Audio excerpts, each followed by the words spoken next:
I clicked the wrong button. I had one job. You were probably wondering live right now, right? we are live. And meanwhile, when we practiced it, I did it completely right. It's always when it's a real thing, it's the pressure, Yeah, exactly. I mean, if I didn't bring it up, probably no one would have said anything, but I brought it up anyway. Nice. I am the Cobra Kai Kid, and we have a very, very special stream today. We are going to be talking about Kai Hards, and I am not alone. I am joined by co-producer Gerry Garcia. What's up, Gerry? What's up, guys? I'm so happy to be here. Yeah, Gerry, this is your first time here on the channel. You please introduce yourselves to the viewers who don't know you. Like who are you? Don't know you, Who's this random guy? Just kidding. So my name's Gerry. I've been part of this production since we pretty much talked about it, on the phone. And then, I'm from Salt Lake City, born and raised. I've worked on several projects over the years and got a couple screenplays in development right now. So that's kind of the short form introduction for those that don't want to be bored too long by what I have to say, because Cobra Kai Kid's more interesting, I promise. No. This guy is great, and he's done a lot of cool stuff, and we're gonna talk about it all, and we're gonna talk about Kai Hards and how he's helped, how I've helped, how we've all worked together to make this thing happen. So Gerry and I are both producing this project, and we have Kayvon Derrick, who's not here today, but he is directing. Good guy, that guy, right? Yeah, no, he's the one that really keeps this project going. Yeah, he's bringing a lot of experience, a lot of expertise, and I'm glad we've known him for as long as we have, because he's a wealth of knowledge for sure. Yeah. He's if you guys don't know, he directed more than Miyagi. Cobra Kai Kid. He directed more than Miyagi, the Pat Morita story. He's directed also a few other martial arts documentaries. So he's been in the game.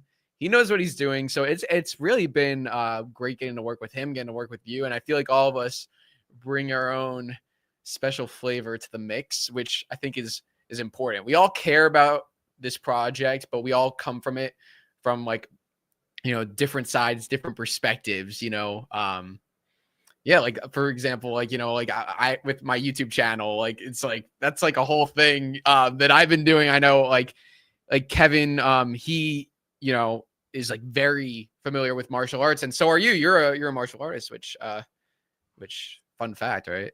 Yeah, we it's funny because Kayvon and I both competed in the same division accidentally the last tournament that we did. And that was for Fumio Demura. That's who the Real Miyagi documentary is about. And he's the stunt double and the inspiration for Miyagi and the Karate Kid. So it's just a little backstory there.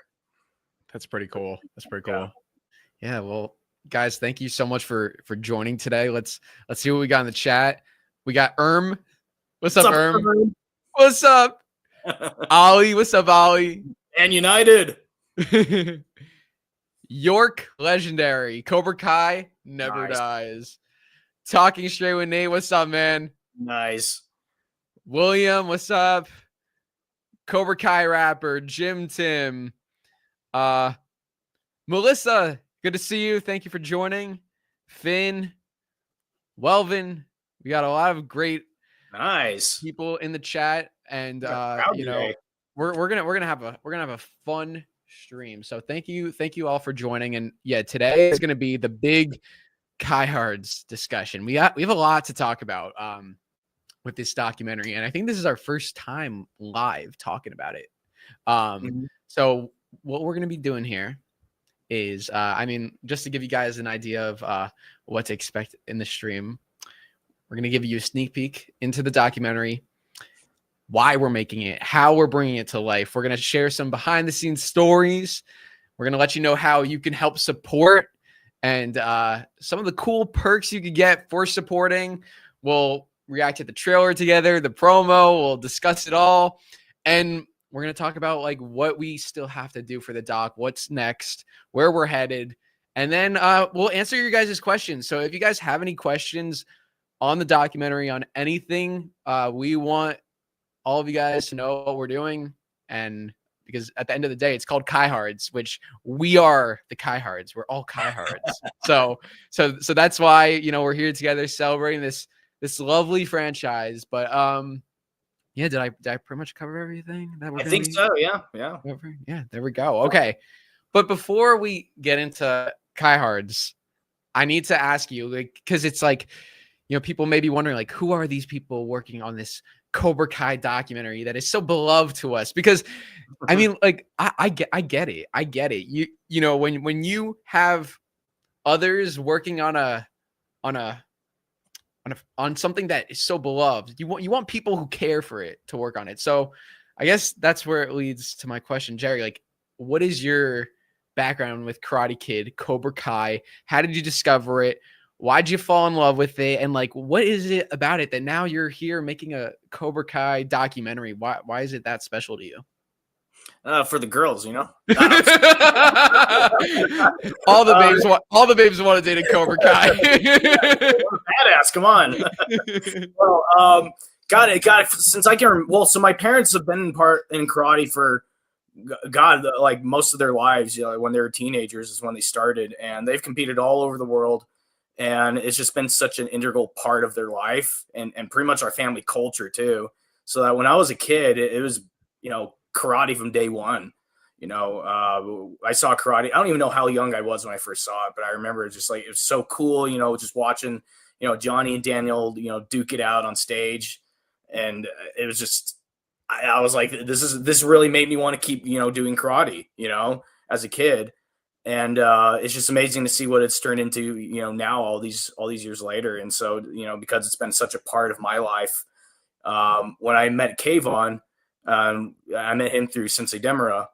You know, he's always talked about doing like, you know, another documentary about either Sensei or, you know, about Karate Kid or something. And then I remember when he was talking, he started talking to you. And he's like, hey, look, there's this kid in New Jersey. You know, he's got a really big channel. He's like, I think we can, you know, use him as a, you know, as kind of a figurehead for this movie. And just, as I say, the rest is history. So, I mean, it's been fun so far. It's been great. It's a great group of people. So, that's kind of my connection to it, you know, long story, freaking long. So no, I'm pretty good at making long stories long. So that was a pretty good short description. I'll fill in more blanks and details as we go along, but yeah, we have 2 hours. We'll get into it all. Oh, we got playtime. You guys are going to hear us yap for another 2 hours, but yeah. Don't worry, you guys can come in eventually. But yeah, no, that's great. And you and I come from it from completely different ways because, I mean, you grew up with Karate Kid. I grew up with Cobra Kai. That was my introduction. Oh, make me sound old. Okay. Well, you didn't grow up with Karate Kid. You're not that age. It's gonna be most of the stream, guys. Just us busting each other's chops. Yeah. Gerry was actually in his 40s when Karate Kid came out. Yeah. I look good. I look, you know, taking vitamin. Yeah. Being Tom Cruise's books. Oh my goodness. But yeah, totally different story for me. You know, I didn't watch Karate Kid growing up. Not that I had any issue with it. It wasn't introduced to me, you know, like everybody like has their stories about, oh, my parents showed it to me. My parents were big Karate Kid fans. My parents weren't that big Karate Kid fans. I don't know why. Like now they are because I made them watch Karate Kid after Cobra Kai. But no, I watched Cobra Kai first, and I really just resonated with the storylines, especially the high school kids. That was the first thing that really I connected with. You know, I was Miguel's age at the time when Cobra Kai, like when in season 1, when I watched Cobra Kai, I was Miguel's age. So I connected with his storyline. And even though, like, you know, I wasn't really able to relate like so much with like maybe Daniel's storyline, like the writing was so good. And then like Johnny's storyline, you know, even though like maybe my life was completely different than Johnny, you still have those lessons, like, or those themes of like, feeling alone and like then like kind of getting yourself back together. Like there have been points where I've been able to relate to that. So I mean, just between the writing, the characters, the actors, the story, they did their job because they wanted to get people who watched Karate Kid to love this series like you, and they did. And they wanted people who had never even seen Karate Kid like me to love this series, which they did. It's not something where it's like you have to watch Karate Kid to like this show, and that's just brilliant. Yeah, I take great pride in saying I was one of the OG fans when it was on YouTube. Me too. Yeah, the first 2 seasons like on YouTube, I was like, wow, this is awesome. I never even knew it was coming out though. I just like stumbled on it on accident. I don't know how'd you find out about that it was even happening? Dude, I stumbled upon it. And it's funny because even though I started watching just Cobra Kai and didn't watch Karate Kid before, I was watching Cobra Kai from the beginning. It came out May 2nd, 2018, and I was watching in the summer of 2018. So like a month after it came out, I was on it. I was making YouTube content already for like other stuff. So I was always on YouTube. And because the show was on YouTube, I just saw it. I was like, that's a cool looking thumbnail. Let me click on it. And then I got hooked, bro. I got hooked like no other show has done for me. It's crazy. I mean, like, it made me start this YouTube channel, like, about this one show. Like, and like, to this day, if you said, like, Drew, like, is there any other show you would make a YouTube channel about? I don't really think so, because no show has connected with me that, like, this show that I could really just talk endless hours about. Like, and like, I just love it. Yeah. No, it hooks. It's addicting. Like, we couldn't, every time they were releasing new seasons, like, oh, we're watching it tonight, the whole thing, all the way through. Well, what they do is they end the episodes like in the most like dramatic fashion ever, where it's like you gotta know what happens next. Cliffhangers, man. Yeah. I mean, great job. Like, that creative team was amazing. Dude, the best thing is, like, I don't know if you noticed this, but like what they like to do, and I don't blame them. I would say, I'm not going to give a number, but I would say a lot of the cliffhangers are just Kreese. A close-up of Kreese just saying something like, let the games begin, or Cobra Kai is back. Like, he just said, like, with a cigar in his hand, he just says like something, and then it's like cut to end credits. No, like, they couldn't have cast anyone better, honestly, as that. Like, he's just so perfect for that role. I feel like every actor needs that role where it's just like, that's how you know who they are, and that's Marty. He's Kreese, man. We love Marty. And we got to speak to him for Kai Hearts. Marty Cove John Kreese will be a part of Kai Hearts. Yeah. No, he's awesome. No, he's really, really fun backstage. No. It's so funny. Yeah. Okay. From your perspective, was that the first time you ever met him? That's first time. Yeah. Okay. This is in Columbus, for context, by the way, guys. Oh yeah. So this was it GalaxyCon? Yeah, like GalaxyCon. Yeah, in Columbus. I get mixed up with all the con names. They're all the same. Yeah. It's like they have to say different names to keep from getting sued. it's one of the cons. So GalaxyCon, that was okay. Yeah, that's where we went. Where we it was Sholo, Peyton, Jacob, Marty. We're there for the convention. Okay, so I'm curious for you.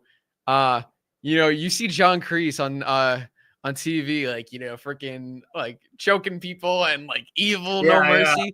What was it like seeing Marty? Like, do you have any like preconceived notions about what he would be like? And did he surprise you in any way, or was he exactly like you thought he would be? He was a lot closer to his character, like in terms of like, how he speaks. Like, obviously he's a nice guy. Like, he's not like, behind the scenes trying to plot something, something crazy. But no, just that you know of. I mean, jury's still out, but Cobra Kai never dies, right? We need to get like the little drum thing that does the every time. He was he's pretty much what I expected in terms of just like, seeing a celebrity out in the wild kind of thing. They're regular people. As long as you approach them, respectfully, then they're more than welcome to, or more than happy to give you their time. But it was a little eerie hearing him talk because I'm like, who am I talking to? Am I talking to John Kreese or am I talking to Marty? Like, because so that it was kind of funny. That's what was going through my head when I first met him. But I was just waiting for him to pull out a cigar. That's the thing, Dude, if we were recording that interview outside, he might have, which would have been sick. We honestly, I don't know. Is he going to be at the New Jersey one? He hasn't been officially announced yet, but I would imagine. I might have to buy some Cubans and just be like, hey, here you go. Dude, he would appreciate that. He would appreciate that. That he'll accept. Yeah. No, he's awesome, though. He's really cool, like really smart. You can tell there's a lot, he's got a lot of experiences in his life. So, yeah, that's pretty much my first, my first impression of him. Yeah. So. I interviewed him back in I think it was December of 2021. That was my first interaction with him. Nice. And this was like a year or two after I started the channel, so I was very fresh. Wow. Man, I was so nervous. I was like this was a huge interview for me because I was like, oh my God, this is John Kreese. I've never spoken to him. I had no idea what he was like. I've seen his interviews, but I don't know. And it was just amazing. Like I couldn't stop smiling. He's just, he's a cool guy and he's so good with he embraces this franchise so much. Like you have some celebrities who or some actors who have done projects and they're like, yeah, I don't really want to talk about it. Like he loves to talk about it. And he really, whoever he's talking to, and I've seen this from to me, and even when I watch him at the conventions talking to others, he really takes the time to talk to you. He could have a line of 100 people, and he's not trying to oh, let's get through this. He really takes his time to talk to everybody, and he's really appreciative. He's a good guy. I think this is just becoming a Marty Cove praise stream. I feel like they're all pretty much that way too. I didn't have any negative impressions or anything from the other actors. They were all just so they gave you the time of day. They made you feel you're the only person in the room. Yeah. Wait, so, what about that one actor who beat you up backstage? We don't talk about that. I'm kidding. He was shorter than me too. Peyton's dog. Was it Danny Trejo? Because he was there, but I don't know. No, they were all very nice. Yeah, they were great, and it was cool. We got the walk back to the panel with them. We watched Sholo, Peyton, Jacob, Marty, and Peyton's doggy. Yeah. Oh, what was the dog's name? I already forgot. Dude, I'm blanking. Wait, maybe someone in the chat will know. Does anyone know Peyton's dog's name? Yeah. Wait. Are you looking at the chat or no? I am right now. Yeah. Okay, wait. Look away. Make your best guess. I'm gonna guess. Oh, hold on. I don't even know, bro. I'm gonna guess. I want to say Ozzy, but I don't think that's it. I'm gonna say Milo, but I know that's completely wrong. I don't know. Wait, I'm gonna search up. Maybe is it on Google? Peytonless dog. I'm sure you can find it. Yeah. Dude, I have no idea. Wait, I really am so curious what Peyton's dog's name is. Oh my goodness! What is it? I don't know. It's her older dog is coming up, Betty, but it's not Betty. Is it Betty? No. I don't remember Betty. Yeah. No, it's not Betty. Once I hear it. I don't know. Whoever could guess, whoever tells us Peyton's dog's name will get a shout out on the Kai Hard's Instagram account. Okay, can you write a note of that? Not gaslighting us though, because we don't know it. No. When we see it, we'll remember. Yeah, I'm curious. Okay. Right. Keep that in mind, okay? Because we'll look back in a couple minutes and see what we're gonna look back. Whoever finds out Payne's dog right wait. Snuggles. It was something. Oh, that's a bear on Charmin or something. It was something adorable. Like, oh, God. All right. Yeah, whoever, like, you guys might have to do some research. If you could find that out, that would be great, because that's just very important information that we just get a gold star and a special thank you from us. Yeah, we'll shout you out on the Instagram. Just remember that if someone comments. There you go. Watch everybody leave the stream right now to go scroll through Hayden list, and it's probably like on our Instagram or something. I don't know. Mo! I said Milo. I was close. You're close. It was Mo. That's Justin, right. Yeah. Who got it? Justin Grow. Oh, I see. Oh, dude. I'm gonna put a reminder on my calendar. Justin coming in clutch here. Nice, Justin. Yeah. Okay. It was Mo. Now I got it. Okay. All right. Shout out Justin. That was very important. I don't think we could have moved on without that information. So thank you. Yeah. No, thank you. Anyway, I have to ask you. Maya is what Nate said. Nate says she's a foster Maya. Okay. Probably, but I think Mo was the one that was there, right? Mo was the one we met. Mo was the one who a little camera shy. Yeah. Mo was a little camera shy, but very sweet. I have to ask you, bro. Thoughts on the end? We haven't talked part 3 of Cobra Kai. What were your thoughts on how it all ended? Did you feel? I mean, I could give you mine first if you'd like. Yeah. No, let's hear what you got. Yeah. So any cool theories? Dude, I think Johnny's gonna take back Cobra Kai. It's just my thought. All right. Well, I guess what's it? Well, now you gotta ask me the question if I'm answering first. So what's the question?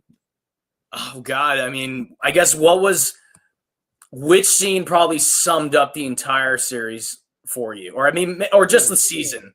Like, what kind of just like was the cherry on top? We might have the same one because I know which one mine is. Like, dude, I think we have the same one. Yeah. Rather than say it, I'll reenact it. Okay. Oh God, I don't even know if I know it by that. Like, I'll do as much as I can. Wait, let's see. Yeah. All right, guys, follow along with the script. Make sure you get it right. Let's see if I get every word right. So yeah, that night in the parking lot, December 19th, 1984, was the worst moment of my life. But worse than being choked out was being abandoned by you. You threw me away like trash. Wait. No. Dude, I can't believe you. Yeah, I got it. You threw me away like trash. And here's my Johnny impression. You threw me away like trash right when I needed you most. You don't know what those years were like. I trusted no one, least of all myself. And it's all because of you. I love it. Round of applause. How was that, bro? How was that? No drugs were taken before this, by the way. That was good, dude. I didn't even know that much. I just remember the basic gist of that scene, and yeah. Dude, is that what you were? That's what you're referring to, that scene? Yeah, just because it's that closure, you know? Yeah, bro, so good. Dude, yeah, get us that closure. I feel like the whole series needed, especially between those two, you know? Yeah, man. My favorite episode of Cobra Kai, season 1, episode 1. For me, that's just an OG. And my favorite scene was always Johnny in the car, reminiscing about the events in Karate Kid, drinking and driving. I just like the music. The Charger or Challenger. Yeah. The challenge, and the song "Head Games" by Foreigner. Yeah, great song. Yeah, that was the song playing. That was always my favorite scene. And then, bro, this scene came along 6 seasons later, and I changed my mind. Still, episode 1 is my favorite episode.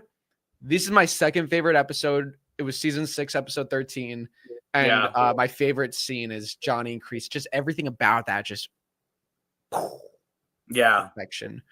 Yeah.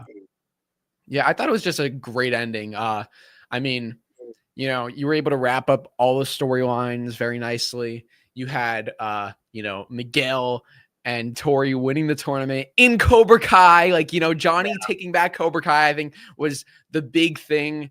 You know, I thought Daniel got his resolution with Mr. Miyagi. I thought everybody just got their happy endings, which was really nice.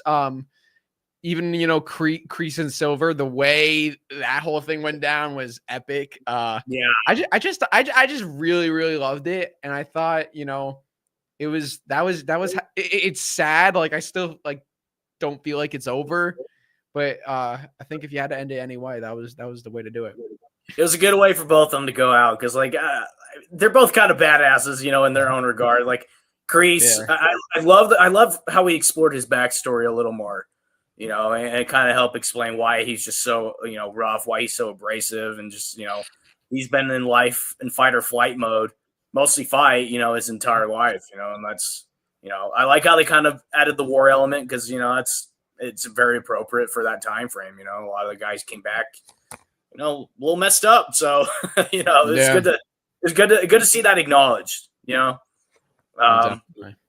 Yeah. So, and just on a boat explosion, like, come on, that's pretty cool. Dude, it's epic. That's epic. If there's any way Kreese is going to go out. Yeah. And he went out on his own terms, you know, and that's very Kreese. It's like, you know, no one's going to kill me. No one's going to keep me in jail. I'll blow myself up if I have to. Yeah. And his cigar was the thing that did it. Yep. Yeah. It giveth and taketh. Dude, I'd be so curious to see like the writer's room that day. Okay, so Kreese throws his cigar onto the gasoline that explodes. I wonder if like how many different scenarios they had mapped out and like how they voted. I'd be curious to see like how they decided on what they're gonna go with. Like, how's Kreese gonna die? You know, I'm curious. Yeah. I think they knew what it was going to be. I think they knew it was going to be a Terry Silver versus Kreese thing. I just don't think they knew it was going to be the boat exploding and whatever. I think that was like the decision that they made when writing the season. But I think they ultimately knew it was going to be Kreese versus Silver, and they were going to both go out or something like that. Yeah. And a lot of it, what was kind of nice is that it kind of left it up to you to decide who am I going to empathize with, you know, in this situation, because they've both done some objectively shitty things, you know. And I mean, it's just like, which evil do we like at this point, you know? And so, but I think, and that's, you know, going back to your favorite scene as well with, you know, him and Johnny. I think that for me is what kind of was his redemption, you know. Because deep down, he cared about Johnny, but he just didn't have any tools or knowledge in how to express that, you know, and you kind of have to feel bad for the guy, you know? But yeah, I mean, that's my 2 bits. No, great ending. But what did they say, Gerry? What is the famous line? Cobra Kai never dies. Never dies. So, you know, it's funny because, and I get it. I totally get it. Everybody, like, you know, I've always gotten comments, especially more recently, like in the last season of Cobra Kai, but even before, like, what are you going to do when the show is over? You know, you have a whole channel, Cobra Kai Kid. What's going to happen? What are you going to do? Yeah. I was never worried about that, honestly, because I, you know, what they did with this show, this isn't just like a one and done sort of thing. Like, they were able to make a show that now there's a new Karate Kid movie coming out. They're talking about spinoffs. There's video games, books. For me, that was never a concern. That, like, sure, the Cobra Kai series may be over, but I know there's so much. And also, you know, something that is very important to me for making content is, like, you know, to like create new things that even if like the show is not out, like, you know, I've made parodies on the channel, sketches, things that, like, you know, the show doesn't need to be out for me to make. And, you know, this documentary is the next step. And like, I think the timing of it is just brilliant. Like, you know, with Cobra Kai ending, Well, ended. It's so weird to say that it ended. Like, right. But with Cobra Kai having what? I said, or did it? Did it? Season 7. Kreese is a sly character. Kreese comes back to life again, But that's what everyone's been saying. Like the timing. My brother. It's funny. My brother and I were talking earlier today, and he said the same thing. He's like, it's really good timing with the new one coming out. It's like the start of the line for it perfectly. Yeah, and that wasn't like really intentional. We weren't really saying like, okay, as soon as Cobra Kai ends, we're gonna start like promoting this documentary. Like we were working on it like for the last year-ish. At least, because Kayvon mentioned it a while ago. And it's just all a matter of putting the pieces together. Like these things take time, like and for those who have worked on film sets or haven't, you understand like it takes time. Documentaries take time. Sometimes documentaries can take the longest of all these movies. So, but this one is pretty. We're making some pretty good ground on it. Yeah, we're working hard on it, and of course, I know, as a fan, it's like we want it now, but it will be great when it comes out. All good things take time, and so that's what we're working on. We are working on Kai Hard's the Cobra Kai documentary. Let's talk about the name. So God, I don't even remember how that one came up. dude, we were okay. Let's talk about. We were like talking about all different names. Was that was in Columbus, right? Yeah. But we didn't have Kai Hards at the time. Yeah, no, when did it even get brought up? Like that was like recently. That was like over the that was like a few months ago. Okay. It was like we like was that in Orlando. Dude, I don't even know if we had no, because in Orlando we were asking people, what would you call the Cobra Kai fandom? Yeah, we were asking them. Yeah, we were asking that in Columbus too. I remember. Yeah. So basically, what we did, we were interviewing fans, at these conventions, and we were trying to come up with a name for this documentary, and because what we wanted to do with this is, you have like the Star Trek fans are called the Trekkies, and they made the movie Trekkies. Right. We wanted to do something like that with Cobra Kai, but like, there's really no name for the Cobra Kai fandom other than like we were asking people. Some people said the Cobras. That was a popular one. Yeah. Which I would probably say that too. But like, we wanted to think of something that was more like to the show and more universal, like, because the Cobras is like no Miyagi though. The Cobras is like, okay, are we a group of snakes or something? Like, but Kai Hards, bro. I don't know how. I think Kayvon came up with it. Probably, yeah. He spits out ideas just like they're going out of fashion. Yeah, I think he said it. It's going. Yeah, I think when he said it, it was like that's actually really good. I don't think it like was like. I think we're still trying to think of others, but it's probably mentioned in passing. I don't remember. There's a lot of names, even because I remember we were talking about in Columbus too. There were so many. I wish we had a list of all the names. Like I think he still does actually. we had funny ones too. We had like what were the funny ones we had? Oh God, we should have prepared this before. I remember we were texting each other a while ago. Oh wait. Might be, I don't know. That's far back, man. Like that chat's pretty saturated. Dude, we might have like. I think I mentioned the Cobros. Cobra. That was a funny one, yeah. But then there's another one that was really good.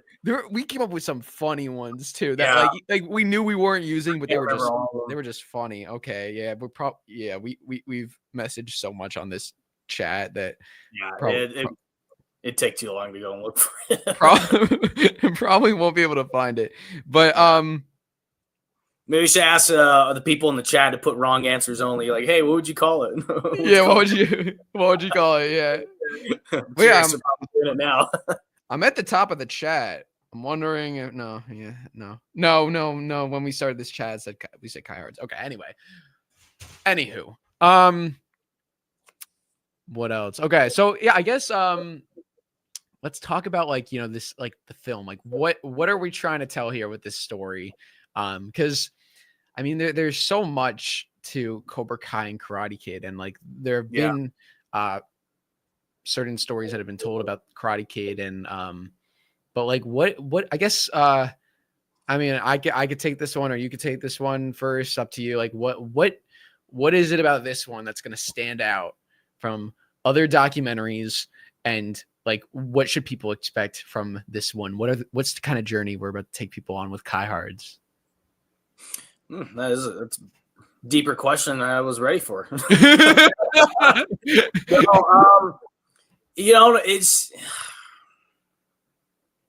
is a good one.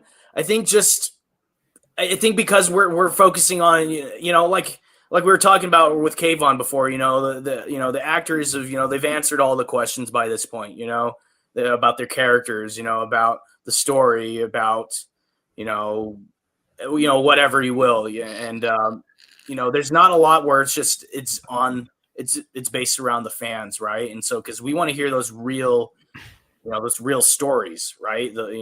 What personally makes people connect with these stories. And that's what was so important about that documentary Trekkies, is that it did that. It talked about, people's lives literally being saved because they found something that actually makes them happy, and, I remember one guy in Star Trek.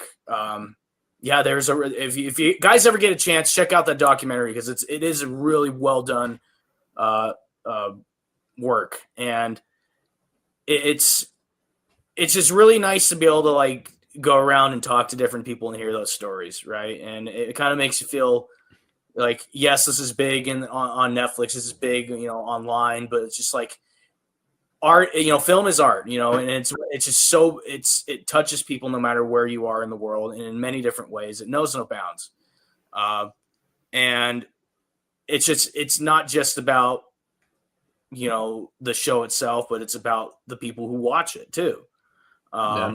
It's a much bigger picture than the movie, or in this case, the show. So that's I guess from my lens is what we're trying to do is to try to touch upon, those aspects, and to really connect with people who have made, it's the fans, because it's the fans that have made the show what it is. The writers and the filmmakers, the actors, they can only do so much, but it's just the fans, if they like it, it's word of mouth, and they're talking to their friends, they're posting online, and they're doing all this stuff to, they're sharing their experiences, hey, some kids are bullying me at school, and, this show made me want to go, take karate, and now those kids leave me alone. It's stuff like that I like hearing. It's like, good. I love karate. It's a beautiful art form.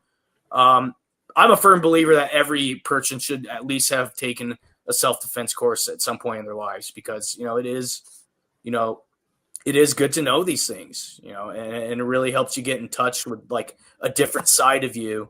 And I love Miyagi's philosophy on that, where we're teaching you not to fight. And that's what I love about Miyagi-Do. But I also love that balance between Cobra Kai, because like, you can be gentle, you can be nice, but you don't want to be a doormat, right? At some point, you got to pop the balloon so it goes away, You know what I mean? So no, just like bullies, they're like balloons, This is like, as soon as you pop them, they go away, So that's what the Cobra Kai comes in, It's like, if they're in your face, you gotta, you gotta give them one, You gotta pop that balloon. Yeah. They're like pimples. You just gotta pop them, get them. Yeah, there you go. Probably a better comparison, but no, that's good. I like that one. Yeah. Just giving people an outlet, Yeah. Dude, I don't know how to follow that. That was a great description. I said a lot and also nothing, probably. So. No. You said a lot there. Well, okay. So I love and this will tie in, but I love Stranger Things. No disrespect to Stranger Things. Like, it's a good show. Oh, you haven't watched it? No, I still haven't watched that show. Yeah. It's a good show, but here's the thing with like, and I bring up Stranger Things only because it's a Netflix show similar to Cobra Kai in a way, and I don't really know too many TV shows, but with Stranger Things, you know, you have such a big fan base and you have so many great actors and writers and whatever. But I feel like there's a disconnect because with Stranger Things, you don't really see the writers and the actors of Stranger Things interacting with the fans on social media like so much in the way that Cobra Kai does. It is actually bizarre. Yeah. Like, you know, it's crazy to think of a show where like it's such a popular show, but like you have the actors, the writers, people that are so engaged with the fans online. And you know, back when Cobra Kai was on YouTube, you know, you would have like, you know, like I was making videos and the creators were like responding to me. I'm like, this is insane. Wow.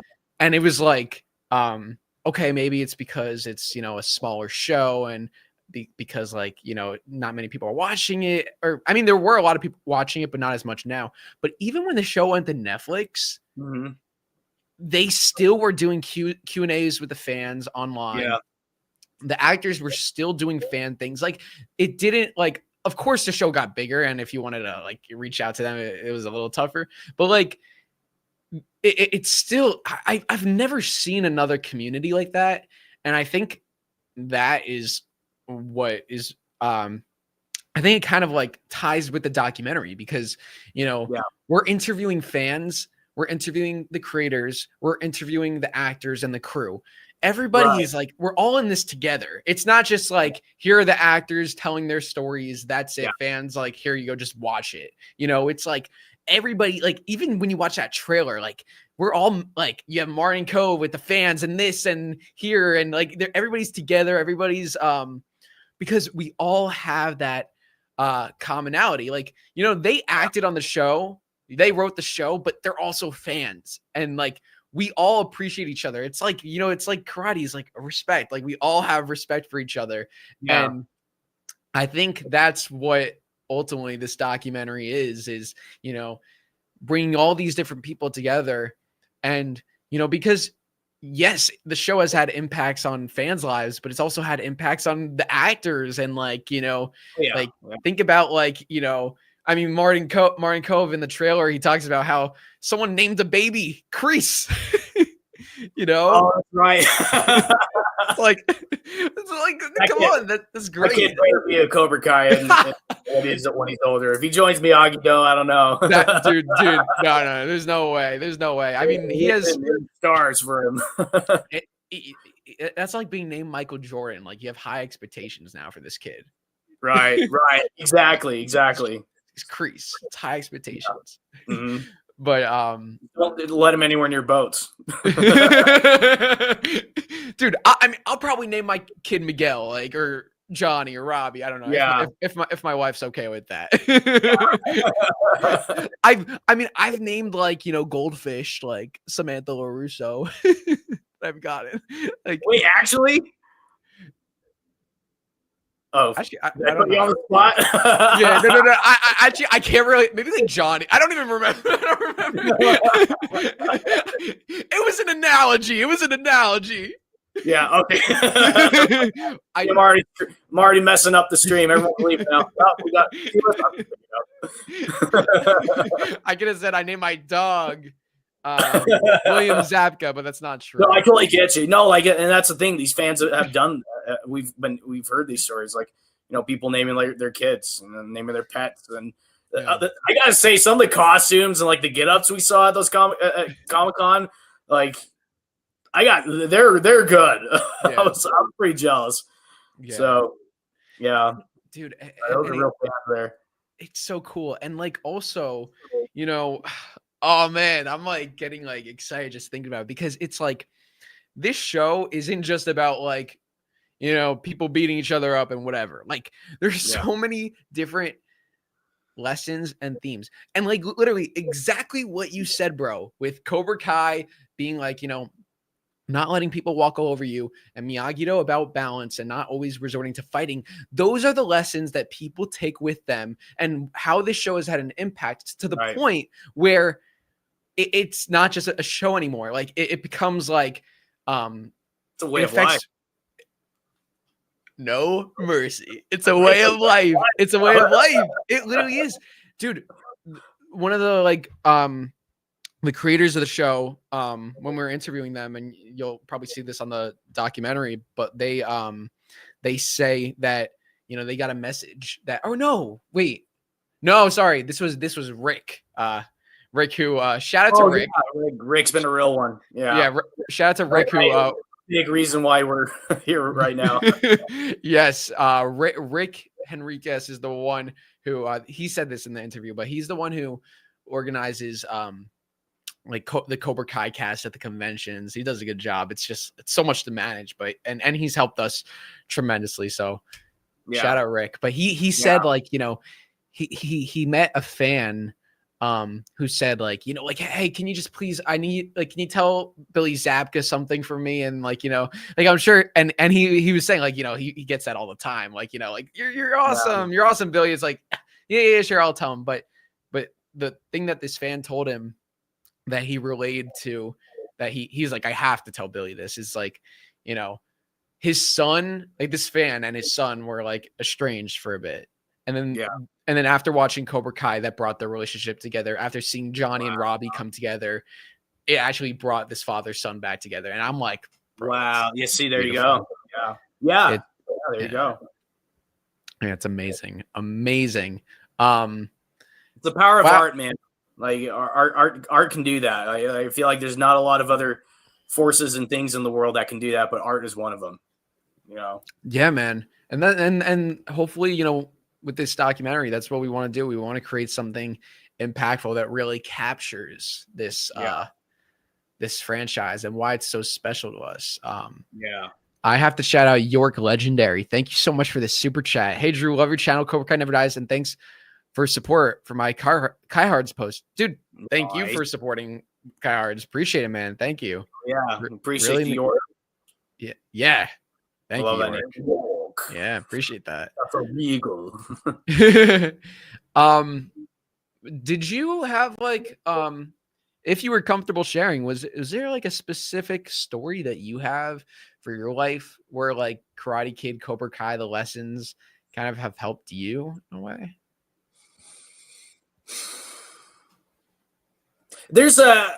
I'm thinking, because there's probably a few I can mention. I guess, like, generally with karate itself, you know, like, I remember one time the first fight I ever got into was in first grade. And this kid I was beating him with tetherball, and this kid was like wrap the cord around my neck. And shoot. This kid was like, you told me that. Wait. Yeah. Okay. Did I tell you this story? Say it again. This kid was like trying to like wrap the tetherball thing around my neck, and I was like, "No, you're not gonna do that." So, you know, that's where like the Johnny part, I guess, came out. It's like, I'm gonna strike first. Well, I don't know. Technically, he struck first, but he choked. He tried to choke first. I was like, I'm like, yeah. So like, it's giving me that confidence though, like, to go through life. It's just like, I'm a pretty non-confrontational person by nature. But it's one of those things that, you know, I have that confidence to know I have, at least enough composure to, you know, diffuse situations that could get ugly, right? Because, you know, no one wants to stress themselves out. It's just not healthy for you. And that's what I think karate's been really, really, you know, helpful with. And that was the philosophy of, you know, the Karate Kid movies, you know, just like, you know, teach you so you don't have to fight, right? Yeah. But as far as like Cobra Kai specifically, it's just, you know, a lot of it's just kind of understanding like people's backgrounds a little bit, you know, like I said earlier with Kreese, you know, and Silver. I really wish we got a little more into this guy, because I feel like there's a lot more to Silver, or he's like a Joker character, you know, from the Dark Knight, and he just loves chaos, you know, he loves to watch the world burn, so to speak. I don't know what I wanted to know what his, you know, motivation, I guess, through life was. It's just, you know, and what his deal was. But a lot of that, what I got from those movies, is just trying to like understand people got shit they're going through, you know, like with Tori, you know, Peyton List's character, you know, she's taking care of, you know, her sick mom. And I kind of took that a little personally too, because, you know, my sister has special needs. And she's just been, you know, 24/7 kind of care, for our family. So I get it, seeing her just like struggle with meds and, struggle, just, with that, dynamic in her life. I was like, I can relate to that in a way. It was very relatable in some ways. So, and then like Miguel, I don't know, like I'm trying to figure out how exactly I related to Miguel, but I broke my back, in freshman year, so I guess there's that. But oh my god, it wasn't anything cool like you can get up a balcony. No. I was from soccer, so it's not nearly as climatic. So, but yeah, I don't know. What was yours? I'm curious what your takeaways from the show are. Yeah, well, first off, thank you. Your guys' too in the comments as well. Yeah. Comment your Cobra Kai stories, like how it's impacted you. But no, Gerry, appreciate you for opening up and sharing about that. It leads to like, the show that covers so much that like we're all able to resonate with it in some way. Maybe not every single plot line. Like I can't really relate to like a karate brawl starting in my school, but like, I could relate to maybe soccer, though. That's in soccer. Yeah, dude. There's been some games where it's just it's been all out. Not like with all of us. Like we're like it's the parents, and we as the players are trying to like pull these parents apart. And we're like, guys, down, like that kind of. It's like the Sekai Tekai fight, like where they just for real, like for soccer. That's why like those brawls at the end. I'm like, this is kind of funny because I've seen a few of them in real life, and obviously not to that extend, where people are getting thrown off, stairs and oh my goodness, getting a knife in his sternum. But yeah. Oh god. Okay. Yeah, I let's see. I would say the main thing that I resonate with from the show was Miguel in season 1. As I mentioned, like I was the same age as him when I first started watching the show.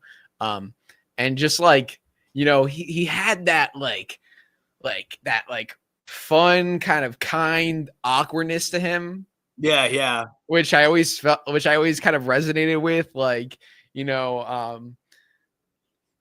was like a good-hearted kid, kind of like naive at times, and kind of like didn't really know what he was doing. I was like, yeah, that's me. And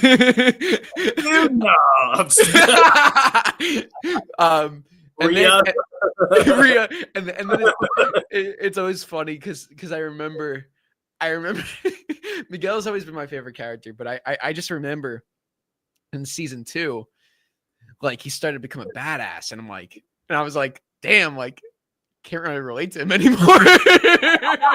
I was like, I'm happy he's doing good, but like, I need to relate to you, Miguel.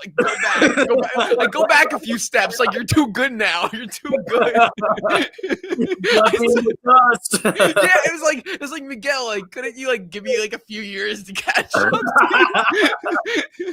Meanwhile, I'm still working my way to season 2, Miguel.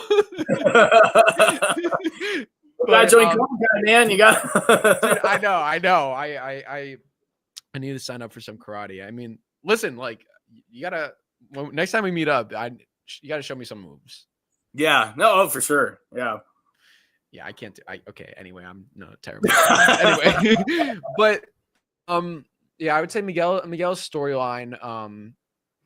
Just in the beginning of like, he was like the new kid at school, like kind of didn't know where to sit at the lunch table, getting picked on. Not that I really got picked on in high school, but like I kind of just felt like very isolated, and I was kind of able to resonate with him on that sense. And even Johnny, like I would say like some of the feelings of isolation, like Johnny like feeling very alone and maybe like kind of like screwing things up, like like screwing things up, and it's like Johnny like saying like I did my best, like I tried, like I did not mean for this to happen, but meanwhile like sometimes things happen to us even when we don't like when we try to do good, sometimes bad things happen. But 100%. But then even like season 5, episode 3, bro, I was balling when Miguel and Sam broke up. I'd gone through a breakup recently, and I'm like, oh! I'm like, what is that? I said it was fresh. Yeah, it was fresh, and I was like, no. It was like, okay, I don't need to relate. Now you want me to relate to Miguel? No, it was like I wanted you to be happy, Miguel, but yeah. And then I also, lastly, I related to Johnny winning the Sekai Taikai because I did that about 2 years ago. I won the world tournament back. Yeah. Oh, did you now? Yeah. So I was able to relate to that moment. Did anyone die there? Because I heard about this one where some people were no, not just severely injured. Oh, okay. I did hear there was this kid from New Jersey. I was like starting some shit, but oh yeah, that was me. That was me. That was me. I was a kid from Jersey, was starting things. So we joke, or like every time, like our mom's mad at us, or like we're like arguing. It's like, mom's because they're from Jersey. Those Jersey moms. Yeah. Meanwhile, Lucille Russo, great mom. Daniel Russo's mom. Oh, I'm so glad they brought her back. Like she was hilarious. She's great. She's great. That car in the first movies, or I think only in the first one actually. Yeah, I don't know if they had it in the second one, but the one where you have to pop the clutch. Yeah, it's so funny. That's so funny. Has your mom ever driven you on a date? Oh yeah, in high school, a couple times. It was, thanks, Mom, but I was at some point where I'm like, I can't date until I get my own car. Yeah, I don't think I've gotten driven like on maybe like to she didn't stay at least. Like she drove and then left, which was good. I'm like, yeah, but like she drove both of you. Yeah, and then picked you guys up. Yeah, I remember one was like a homecoming, I think. Yeah, gotcha. That's so long ago. Wow. Yeah, I don't think I remember though I was dating this girl and I didn't have my license and I was like when you have a girlfriend you want to like go out and do stuff and it's like okay like right. I gotta show no mercy, I gotta get my license. So that kind of right. Yeah, that kind of started it. So now we're here, now we're driving all over town. Look at us wise men now. Now we're making documentaries. Went from moms driving us on dates to making docs. Oh my goodness. I do want to share an image. One that I really love this one. This is a nice one. Look at that. Oh, look at that. Look at that. Look at those guys right there. Look at that short guy. Why would you say that about me, man? Why would you say that? So that's Kayvon, for those of you wondering. That's Kayvon on the right. Yeah, that is Kayvon. Yeah. That's me on the left, and Gerry's in the middle. Totally, yeah. And this was wearing us a bodysuit. Yeah, yeah. This was us at Columbus, Ohio. Yeah. This is what it was like. It was the three of us, walking around that area. We had our cameras. We were doing interviews. Badge too, Yeah. All access badge. Yeah, Kayvon and I were Adam. Kayvon and I were pressed, but Gerry got to be agent. He was Gerry. So I mean, there's really no get shit done.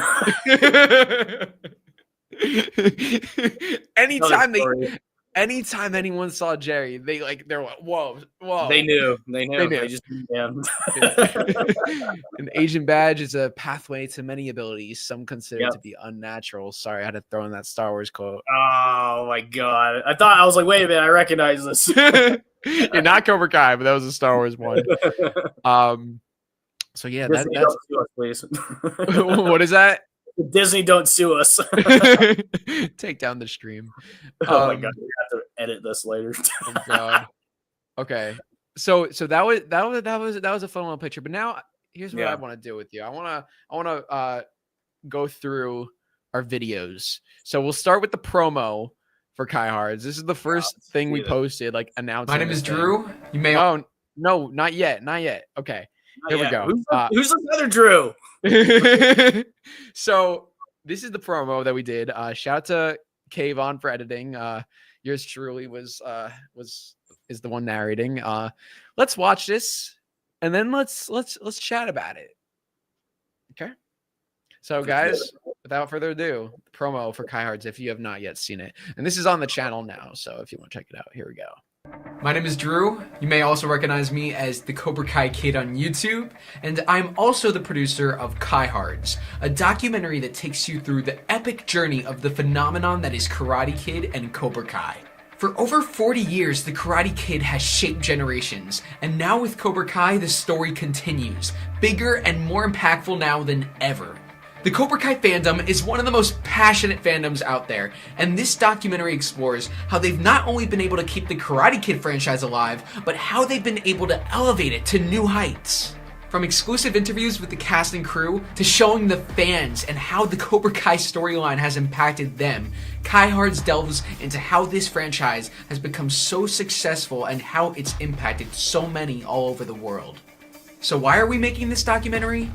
We want to share with the world the impact this story has had, showing people all over the world that they could stand up for themselves, find balance in their lives, and never give up on their dreams. Now, directing this project is Kayvon Shanian, a 4-time Oscar-qualified filmmaker.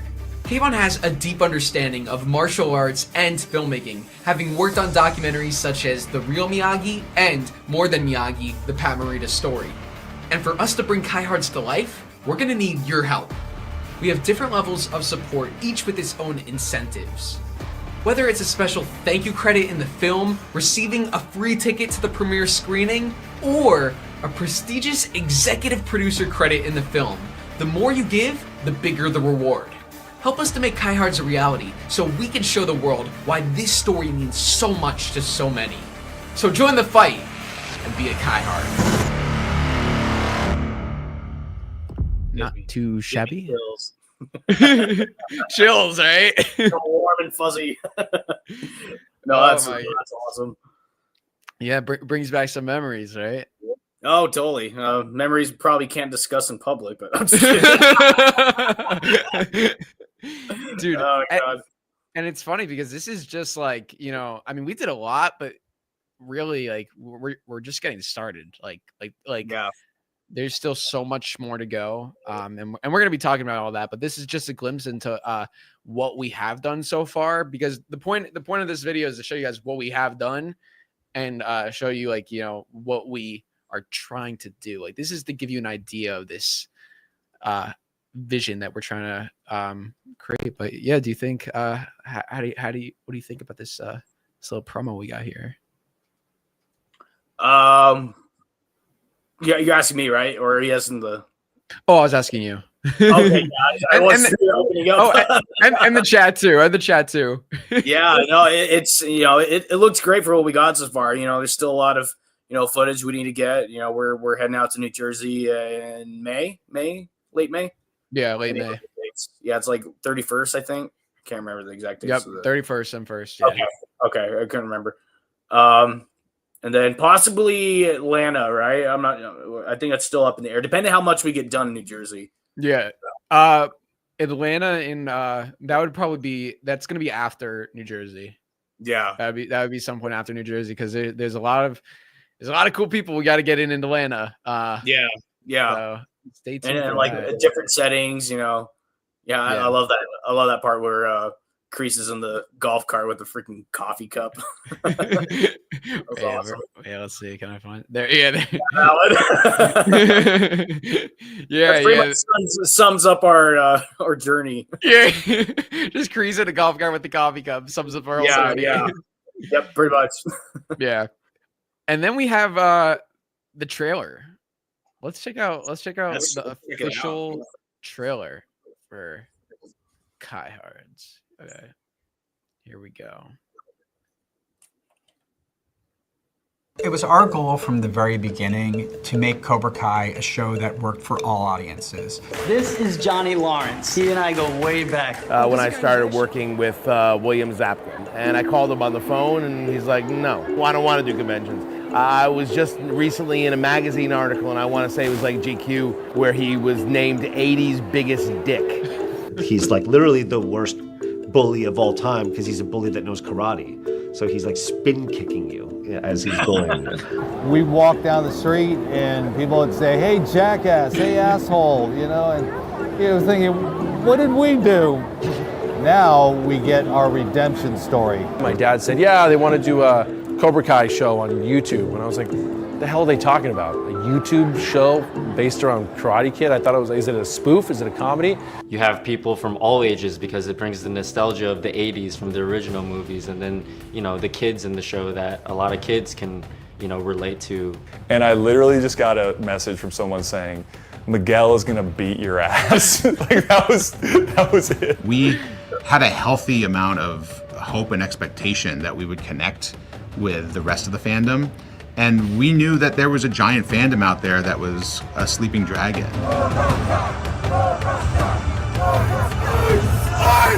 It's my favorite part. Cobra Kai! Cobra Kai! Cobra Kai! Cobra Kai!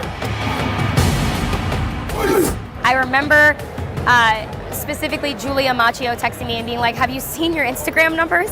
And I was like, huh? And like, apparently in the Macchio household, Ralph turns to Julia and goes, she's catapulting. The one family came up to me. They had a baby, probably was a year and a half, and his name was Crease. They called him Crease. It felt like overnight, and I was like, oh, like, everybody knows who we are now. This is wild.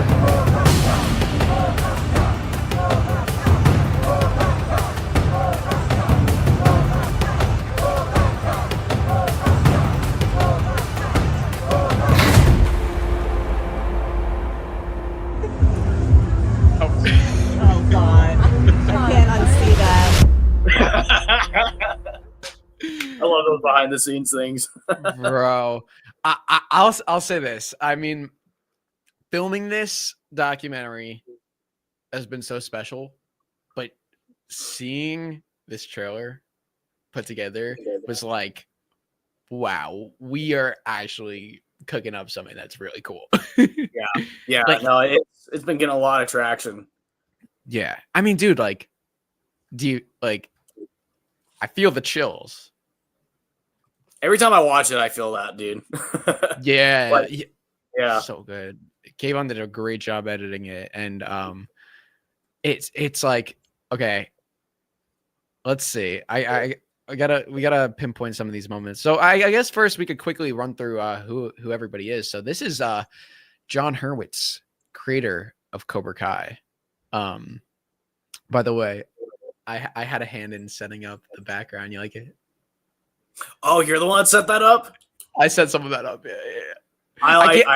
Yeah. I set up the table in the back, right? And then I think I had the idea to put those two there. I don't want to take credit, but this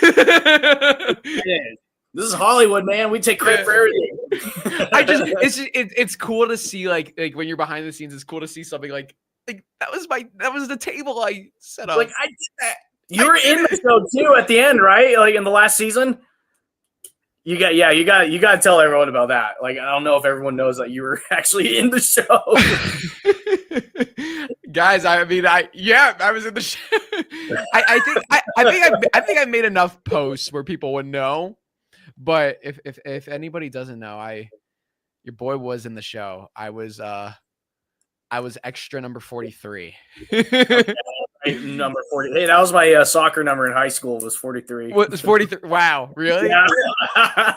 Wait, I'll share an image really quickly. Like, this is amazing. My god. Yeah! It's so funny because it's like, guys, don't believe him. I'm just kidding. it's AI Photoshop. AI, yeah, there you go. But it's so funny because this image, this is actually a screenshot. This isn't from the actual episode, but like this was a photo taken. But it's funny because like you have all the Cobras and then just like me. You're just there. I'm just, who is this kid? What's he doing? This random Jersey kid. Is this the new Karate Kid? It's the setup for my sequel. For your spinoff. My spinoff. The Cobra Kai Kid. The Cobra Kai Kid.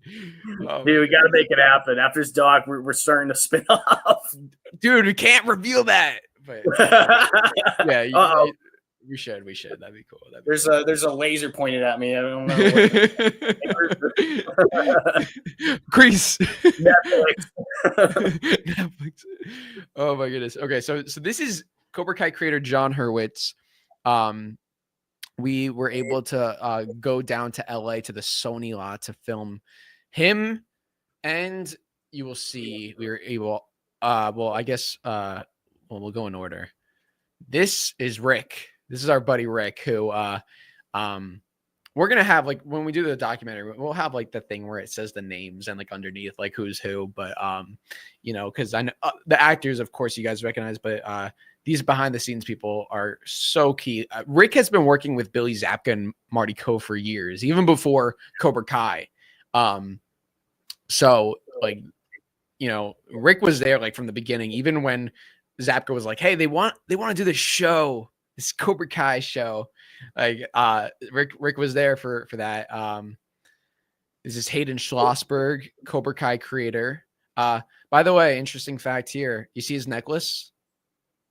Yeah. You know whose necklace that is? Don't say it's yours. No. I'm like, what did you do? No, but that was a good. Where is it going? That was a good guess. No, that is well, get what I know you can't really see it too well, but what character do you think would wear a necklace like that? It's kind of hard to see. I don't know. The first one comes to mind is Zorro, but I don't think that's the right answer. No, it's Silver. It's one of Silver's necklaces from the show. This is one of the props. That's actually pretty cool. Nice. So he told me that like when we weren't filming, and I was like, "That's pretty cool, actually." Yeah, I didn't know that. Yeah, a little fun fact. And then we have Mr. Yuji Akamoto, who plays Chosen. He's awesome. Love him. Great guy. He attended virtually because Demara, when he passed away, because we went to the funeral, and he came on and said a few words. So did Chuck Norris too. Wow.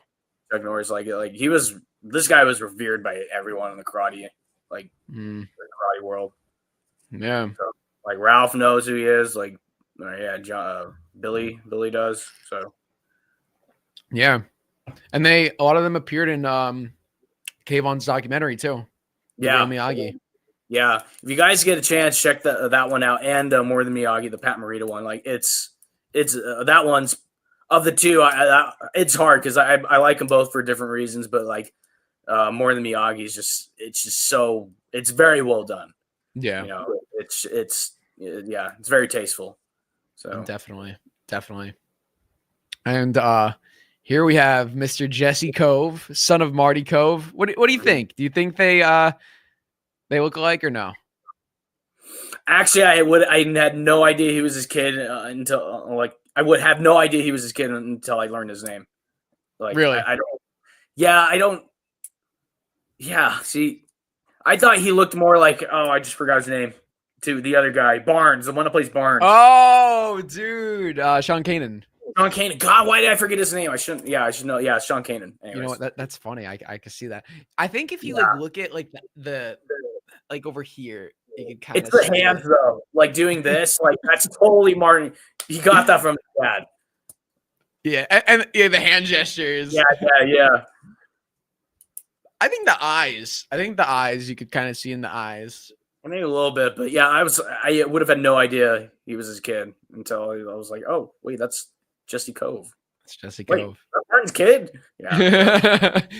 No, great guy.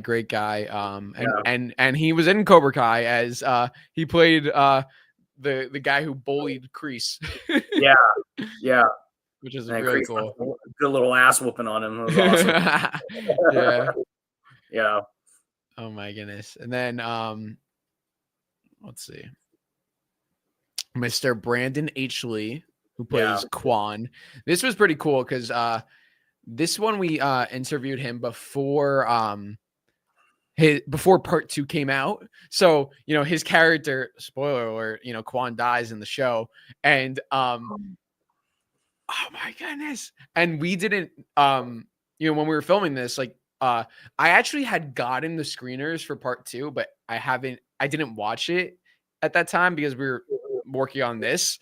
And I remember saying to Brandon, I'm like, dude, I'm so excited for part 2, and then part 3 is gonna be epic. He's like, yeah, I'm not really in part 3 too much. I'm like, oh, that's weird. I was like, why would you say that? And then he dies, and I'm like, oh, that's why. I had but it was crazy. So it was like, yeah, he's a very I really nice like guy. his character. Like, from like a martial arts standpoint, I'm like, his character was really good. Like, you can tell this guy's trained. Like, he's had training.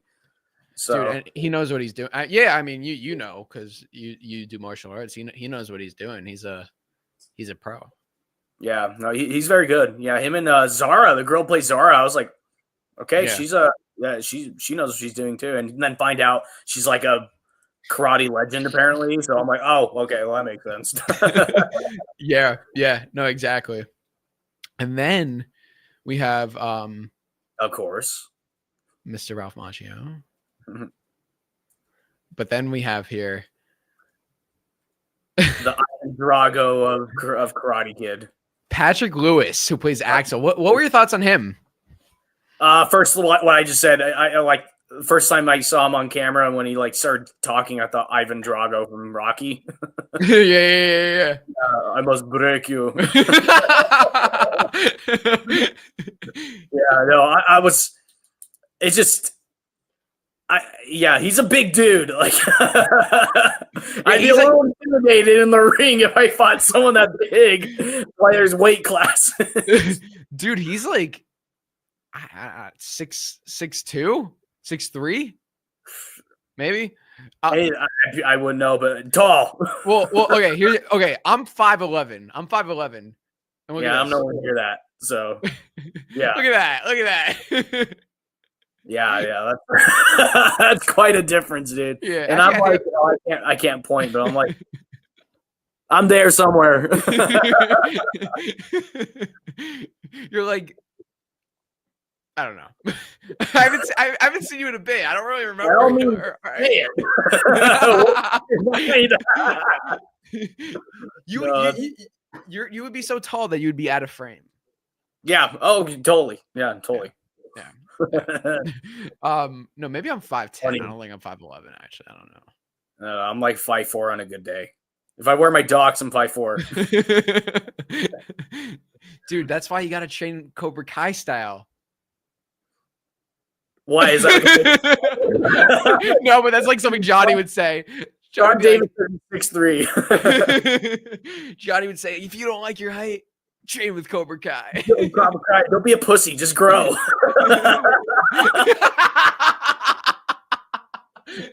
Don't be a pussy. Just grow. Yeah, that's what Johnny would always say. Yeah, John Davis said 6'3", so that sounds all right. Yeah, he's a big dude. Peanut allergies, all that made up crap doesn't exist. Yeah, it's all in your mind. Yeah. I will say this, bro. And for everyone out there, Patrick Lewis, who plays Axel, is the nicest guy ever.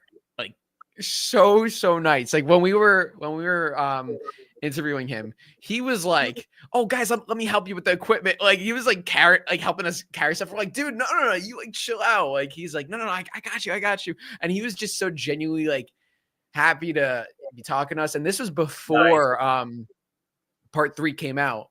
Or sorry, this was before part 2 came out. So we hadn't even yet seen his character other than the trailer.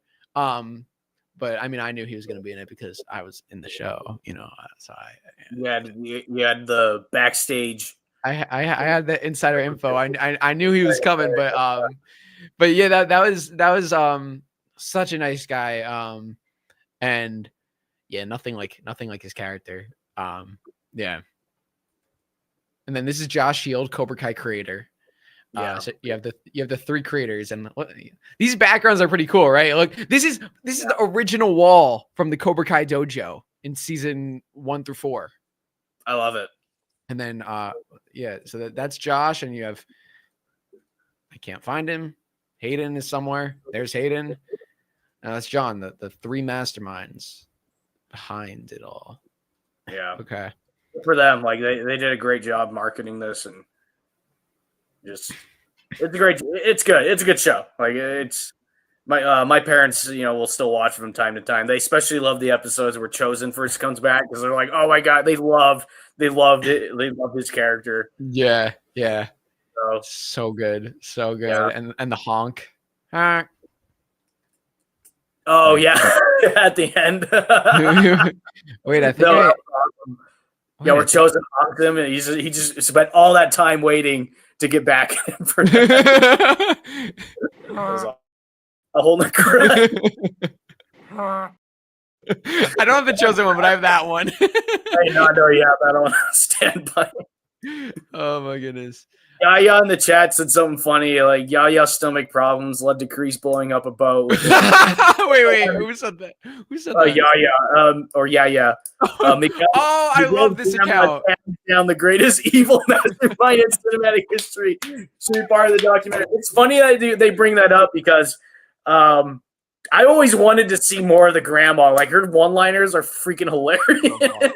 So I'm like, I really want to see more from her. I was hoping she like join in on like one of the fights, and because she's Hispanic, there's this stigma around us that anytime they're in a fight, they grab the chancla, the slipper, and I want to see her throw the chancla just once. I'm surprised she hasn't thrown a punch in the show. That actually is really surprising. I was waiting for the old ladies to get into it. I'm like, when are the ladies going to start getting into this? Well, Amanda slapped Kreese. She did which is pretty cool. Like that was balls. a cool moment. Yeah, and that's also another moment for Kreese that I kind of start having a little more respect for him too. I'm just like, you know what? He's got bit slapped. And he didn't hit her back. He didn't hit her back. Like I'm like, that's a gentleman move, man. Like, so be like Kreese. If a woman hits you, it's probably because you deserved it. So. Oh God. And if a man hits you, it's a different story. Yeah. Right. No. Don't be a pussy. Yeah. Strike first. Don't do that. Don't do that. No. Well, Johnny would say, "Well, you said men are equal to women, so like, what's the issue here?" Oh my God! See, that's what I loved about Johnny. It's just like they push the envelope of those comments that might get some people canceled. But like this is not out of his character. Like this is Johnny, and oh my goodness. I loved it. I love the opening shot too, where he's just passed out drunk. I'm like, that's what hooked me. I'm like, this is gonna be a good show. Oh God. Awesome. And so we have a bunch of shots from these conventions. Like look at how filled the Cobra Kai panel is. Like, and this is the lines for Cobra Kai guys. Like, and these are the fans. That's Jocelyn. No, her.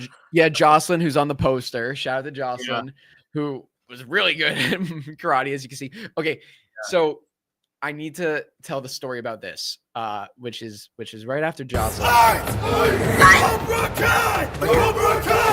Okay, so here's the story. But the Cobra Kai chanting are these guys, right? So it's the audio overlay of these guys chanting. Ready? Right here. Yeah, like so that's them now. Okay, so here's what happened. We were interviewing this guy, right? Jacob. We were interviewing Jacob, and Jacob was wearing, his Cobra Kai gi. We're doing his interview, and then we say like, can you like do like some martial arts? Can you show off a move? So he started to do this thing like this, like Cobra, whatever. Yeah. These four guys dressed in these random outfits come out of nowhere, come up behind him, and they just start doing like they just start like mirroring him. So like when he says ice, they're like art, and he says Cobra Kai, and they're like Cobra Kai art. Like they start going with it, it was the most beautiful thing. Like we did not, and this went on for like maybe like 40 seconds. We did not plan it at all. It was like, it felt like a moment from the show. And I look over at, Mary and Tanner and Marty and Brandon and Elizabeth Shue, all the people that are there. And everybody there is like watching, like, what the hell is happening? Definitely caught some people's eyes, that's for sure. bro, they were like, picture like this convention, like they were Cobra Kai! Cobra Kai! just screaming. Did Jocelyn go to Orlando as well? No. Okay, I was curious if she went there as well. No. That was Okay. I know you get mixed up, but that was Yeah. the Yeah, I remember this guy too. Yeah, this. Oh, these are the same guys. These are the same guys who the next day. These are the 4 guys. The next day they dress up in Cobra Kai geese. So what happened was we saw them, and I was like, "Bro, I love your guys' outfits." And they're like, "Yeah, we were actually the guys behind. We're the guys doing this thing." I was like, "Wait, that was." Like, I didn't realize because they were wearing different outfits. So they all knew each other. They're like they're friends. Yeah. Like this is them, and that's a staff member in the middle of the convention. Like, this. I can't wait for everybody to see the interview with these guys. These guys were great. Yeah. And we had some fans with autographs here. Of course, Mary Mauser, Samantha LaRusso. Right. Yep. Is it Mauser or I can never remember how to say your last name? Mauser. It is Mauser. Okay. What was your Mauser? Yeah, I don't. Mooser. Yeah. There's that. I wasn't sure how like the S was pronounced. Like Monsieur. Yeah, it's French. Mary Monsieur. That actually sounds pretty cool. I just avoid them if I can't say them. It's Mary. Mary. Mary had a little lamb. Okay. Yeah, we have some more fans here. Yeah, there's a couple. I think there's a couple questions from a couple people. I don't know when you wanted to get to. Yeah. We're gonna once we we're almost at the end of the show, and then we'll get to the chat questions. Oh, we're still going. Oh, gotcha. Okay. Almost through. We have John Kreese, Marty Cove, who will be a part of the documentary. That was a fun interview. We have everybody doing the crane. That was fun. Tanner Buchanan, Robbie Keane, the Cobra Kai fans. Great costume right there. Daniel from Halloween. Nice. Oh my goodness. So many. Jesus. Yeah, that guy got his like high. I was like, damn. Okay, dude. Yeah. There were people that really surprised us. Like like there were like some quiet people that we were interviewing, and we're like, "Do you know any martial arts?" And they're like, "A little bit." And then they're like, It's like a 360 kick is like, I don't know. Yeah. Look at this guy's face on the right. He's like, "Whoa." Like, whoa. It's like I almost got kicked by that. Yeah. Oh my. Eye out with that. Like. Oh my goodness.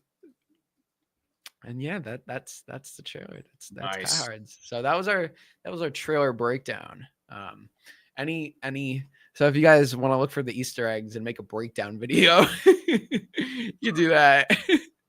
Like boom mic visible or something. Yeah.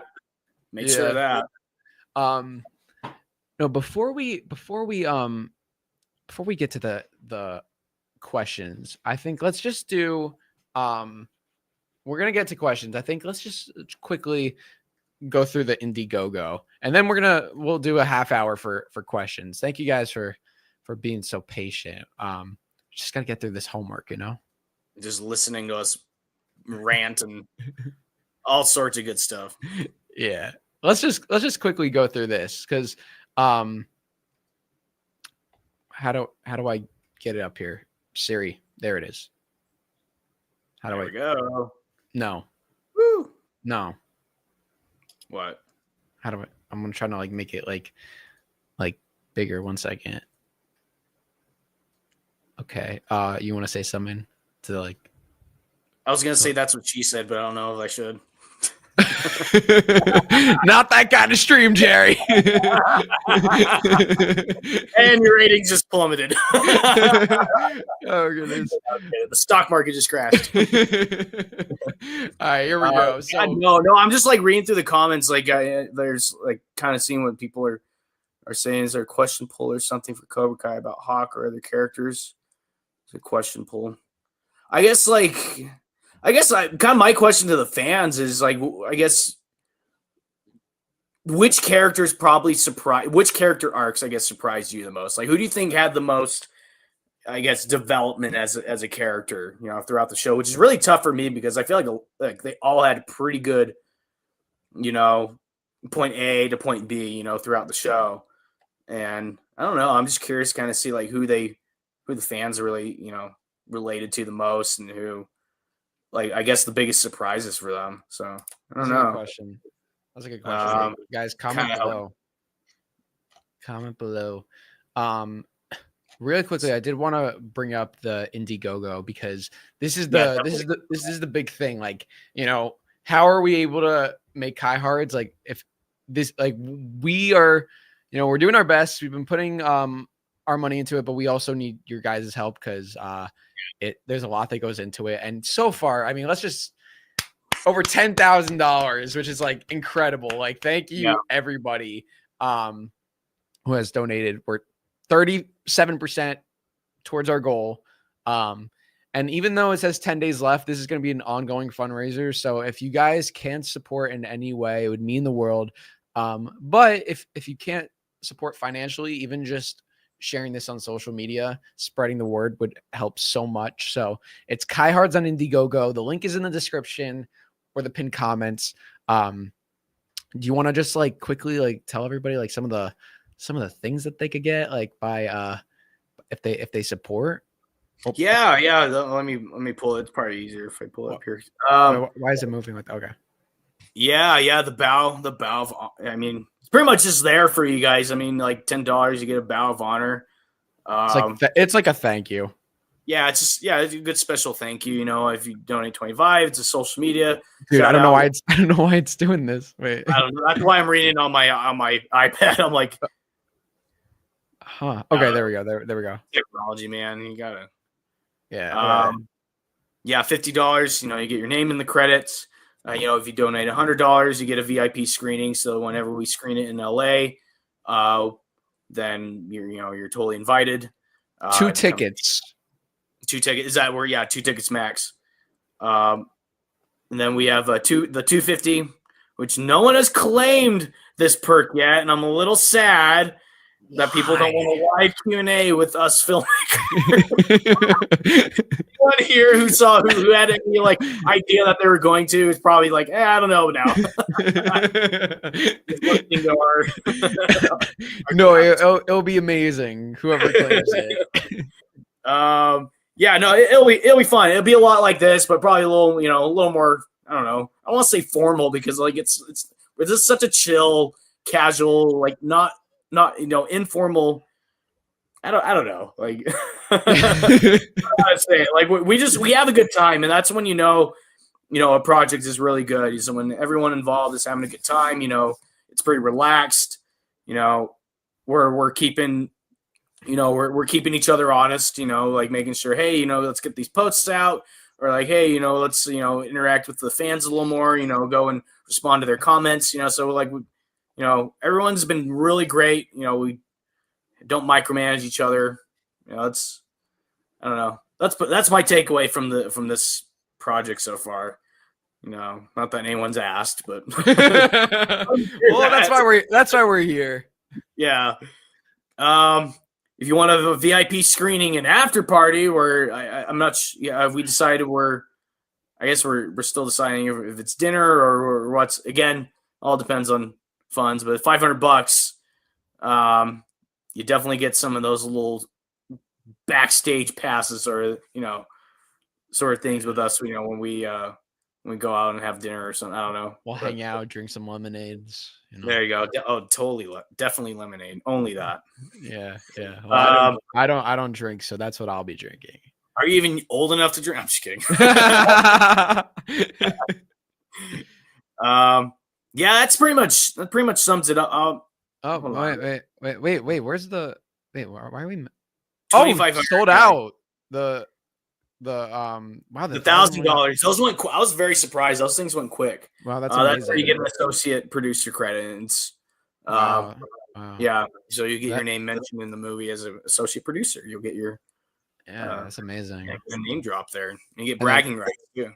Yeah, and then co-producer credit for 2,500 and executive producer for 5,000. Those are just a lot bigger credits that you get. Yeah. And along with those credits, you get some of the other perks in the previous that we mentioned previously. Right, So, you'll still get some merch.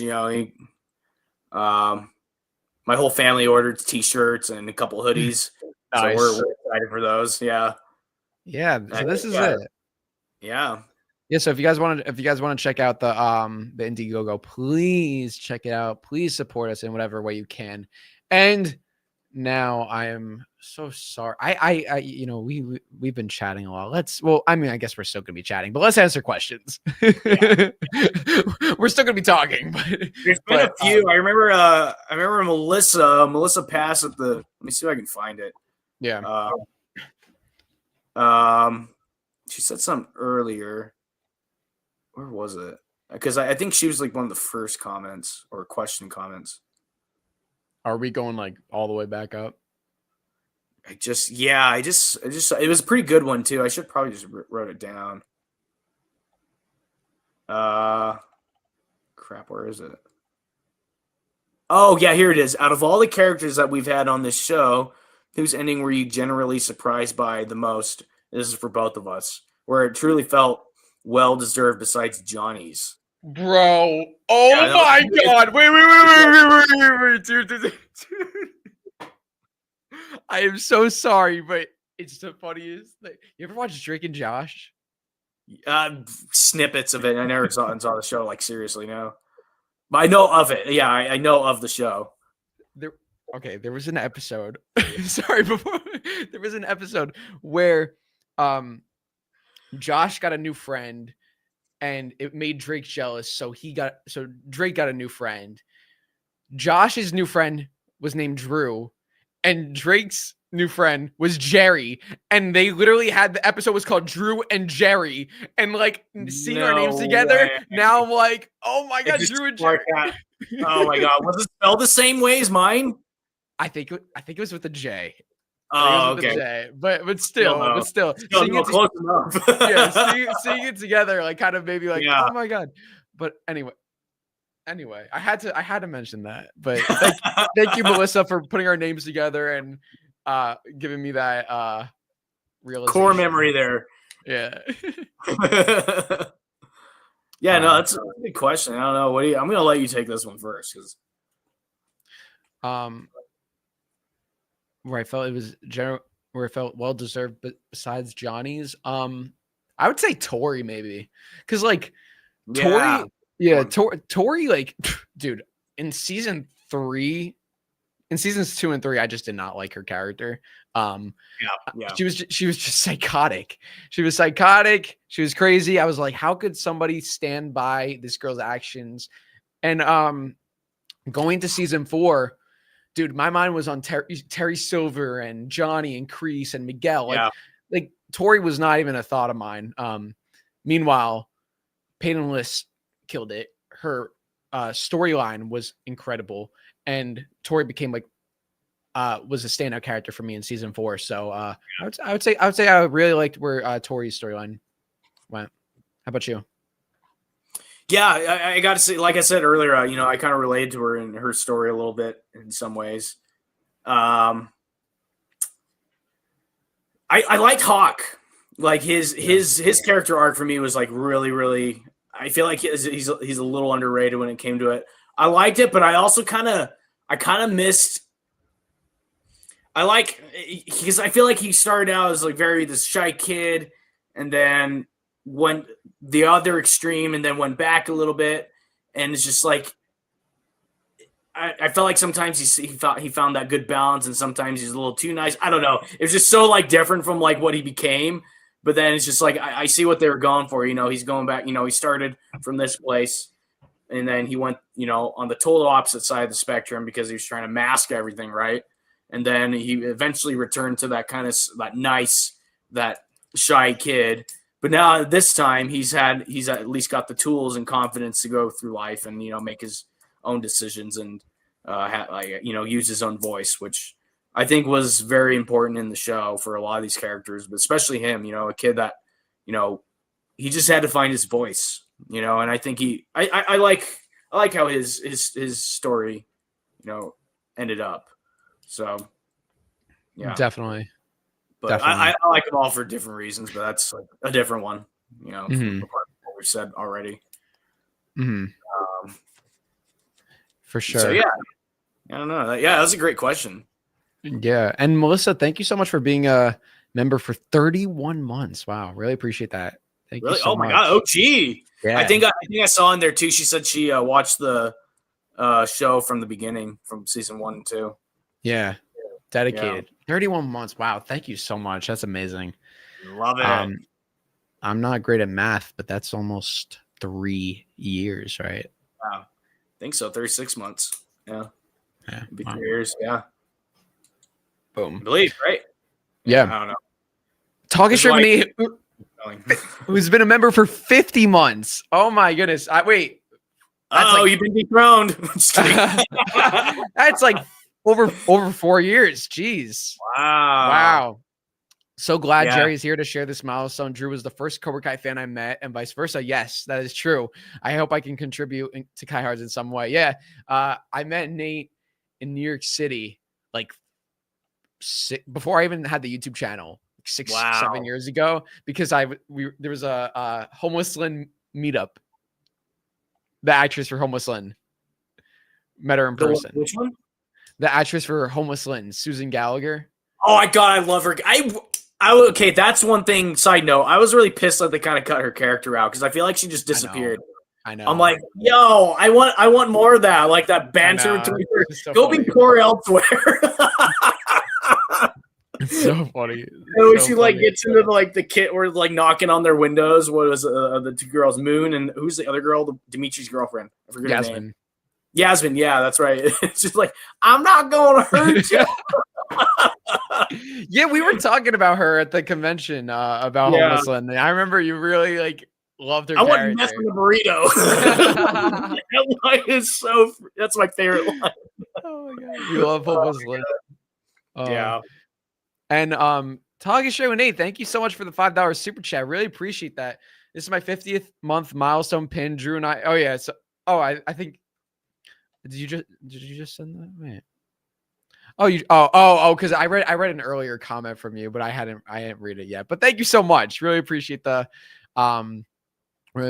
support. He just commented that, but I had read a previous comment from him. But we're gonna catch up on all the comments. Okay, but thank you so much, Nate. I think I've got most of the questions. I write them down just like that way they're a little easy to get to. Yeah. Which ones are you seeing? I mean, I see some too. The next one after Melissa that I found was from James. Forgive me if I say this wrong. Lathel. He asked who our favorite Cobra Kai YouTubers were, and I was like, I don't know. Is that a conflict of interest? Because like I'm pretty biased. Who's your favorite Cobra Kai YouTuber? I plead the fifth. I'm kidding.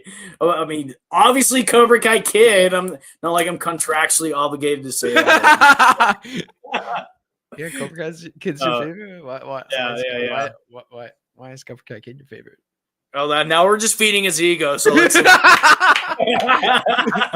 guys, I love myself. I got a poster myself, right? You see, that's me. Oh, yeah. There you see, narcissist.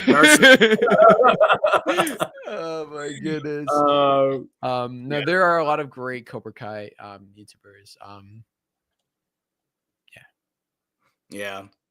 So, but I mean, as Gerry couple, said, as Gerry said. said. Yeah. I think this one's best. So thanks, bro.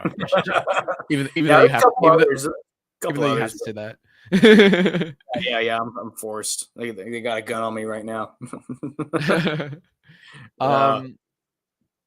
Okay. York Legendary asked what our favorite tournaments were from the show, like which ones we liked. That's a tough one. It's a good question though. Yeah. What's yours? I like the first one just because, you know, it didn't. Yeah, you're like. I guess it's just because it's the first one, you know. You always kind of like the ending in the first one, for at least for me. Just because I don't know, it was nice to see Johnny finally win something, but also it was kind of like that, you know. Hey, did we really win anything? You know, we basically won the same way. You know, or we basically did the same shit that we did back in the day. You know, we targeted person, you know, like So I don't know. I like seeing that just because like it showed a more human side of him. And then you know, I think Daniel said something, you know, along the lines of, you know, he's not a bad guy. You know, he's just got a lot of issues, but you know, your dad still loves you. You know, like he wants to be part of your life and. It was pretty touching, you know. Sekai Taikai would be this second just because it's just complete chaos. Like the school brawl though was probably my favorite like ending of a season because like and you got Stingray like assaulting minors. I'm like no, but like it was so fun and the way they filmed it. That's probably my favorite because of the way they filmed it. Like it was really well done, like well choreographed. Very minimal cuts, you know, that you can see. And I'm like, they did a really good job with that. I think they organized it pretty well. So, yeah, they had that oneer. They had the one shot just like for like a minute, just running through the school, like no cuts. Yeah. And that was really cool. I was like, I'm engaged. Yeah. Yeah. And Stingray comes out, like, you know, karate chopping. It's okay, sir. I got this. And then they're all like, ah. I'm like, yeah, he's going to jail for that. Awesome. I did want to see so much. I did want to see more Stingray, but yeah, I thought. I mean, he's been in every season since. Actually, no, he wasn't in season 3, but he was in seasons 4, 5, 6. I thought he actually like was in it a good decent amount after that school fight. Yeah, I remember he came back like randomly. What was it? Like during when they were doing the forest training or something, he like pops up. Yeah. Well, he set up Daniel or something, right? He texted Johnny. He basically was the setup for Johnny like coming back to Cobra Kai. Like he like basically set that up in the story where he like was like, you know, you have to take back Cobra Kai, whatever. Like that was the first episode of season 6. That was the setup for what ultimately happened. So really cool. What's yours? What are your favorites? Favorite fight? Or favorite tournament? Like tournaments. Yeah. Dude, I love the Sekai Taikai. I just thought it was fun. I loved all the different like competitions that they had going on, like the tag teams, and like the fighting was just great. The music was great. It's kind of like your school, like I don't know. I played basketball. It's like your school basketball team, like AAU traveling and like we're like except like you're going to Barcelona and taking on these like. It felt like I just thought it was cool. I really like good field trip, right? Yeah, it's like a field trip. Yeah. I like those vibes of it. Yeah, I would say. Yeah, we answered 2 people's questions with that because someone else asked, like, since Cobra Kai is over, this is MVP _316, by the way.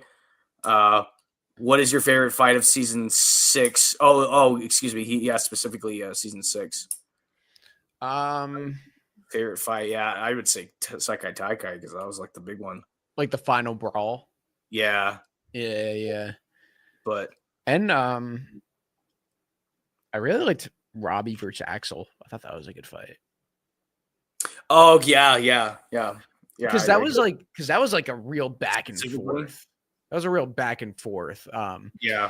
You know, like, I mean, I also love Miguel versus Axel, but like Robbie versus Axel, like the odds were like really against Robbie, and so that was kind of just fun to watch. I like watching Robbie fight. Yeah. He's good. No, he like, and it's fun to watch their improvement over the years too. Like he's night and day different from the first show, to the ending. So yeah, definitely. Let's see what other ones we got. Someone else asked us to rank all the seasons 1 to 6, like our favorite. Oh, that's a tough one. Do you have a ranking? I'd say my favorite are the first 2 seasons, for sure. Yeah.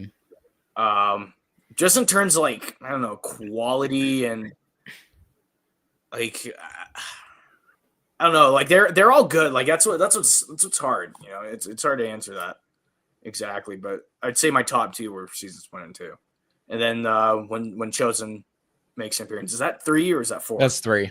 It's 3. Okay. Yeah, I couldn't remember. It's been a while since I've seen all of them. But yeah, I would probably go.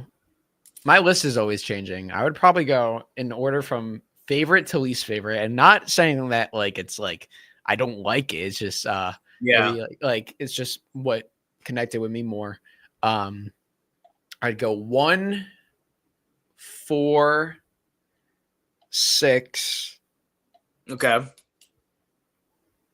5, 2, 3. Okay. Yeah, that's fair. Maybe. I don't know. Yeah. I don't know. What's your guys' list? Comment below. But mine always changes though.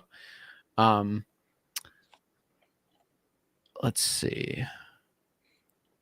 Oh, wait a second. Okay. Reminder for everybody. The Kai Hards photo contest closes tonight at midnight Eastern time. So you have 2 hours to send in your photo and post it to Instagram.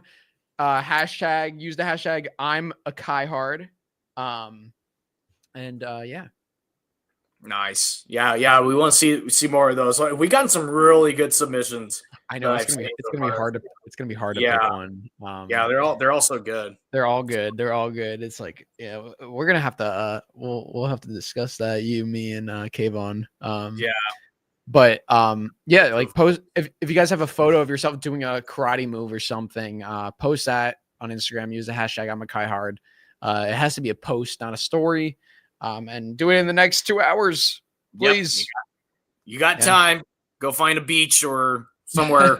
Find a little pole that you can balance on. Just be careful, Yeah. Do you have any tips for anyone who's trying to do the crane that you were doing in your photo? Do I what? Do you have any tips for anybody who's trying to do the crane kick that you did in the photo that you shared? Yeah, wear a cup. No, like I don't know. Like I just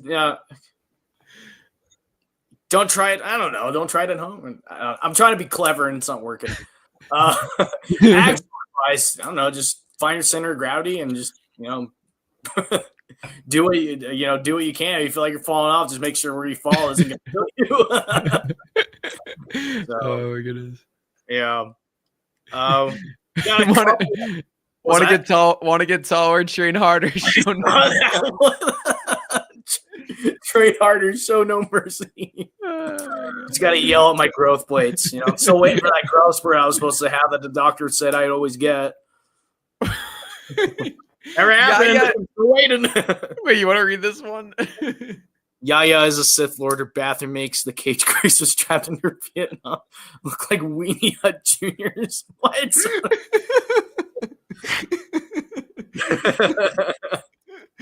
Oh God, I don't even understand. But it's. I'm just trying to picture that. There's a lot of images that come to mind. Dude, Steven, I've been saying this. Sorry, Gerry, I cut you off. No. Go ahead. I was done. I was trailing off there. Oh, I've been saying this, that we need a Cobra Kai open world game where you make your own character, you choose what dojo you want to be in. Like, hire me, people of video gameville. yeah, gamers. There really should be. You could totally do a voiceover. Yeah. No, but Steven, I agree. I agree. Yeah. This is a good question. Are the big three, John, Josh, and Hayden, involved in Kai Hards? Do you want to take this one? Not directly in the interview, yes, but as far as directly, not as not as much. So yeah, like they'll be featured in the documentary. They're definitely featured. I mean, they're gonna help promote it once it's done. But as far as like in creative, directorial input, that's all on Kayvon. Yeah. So exactly.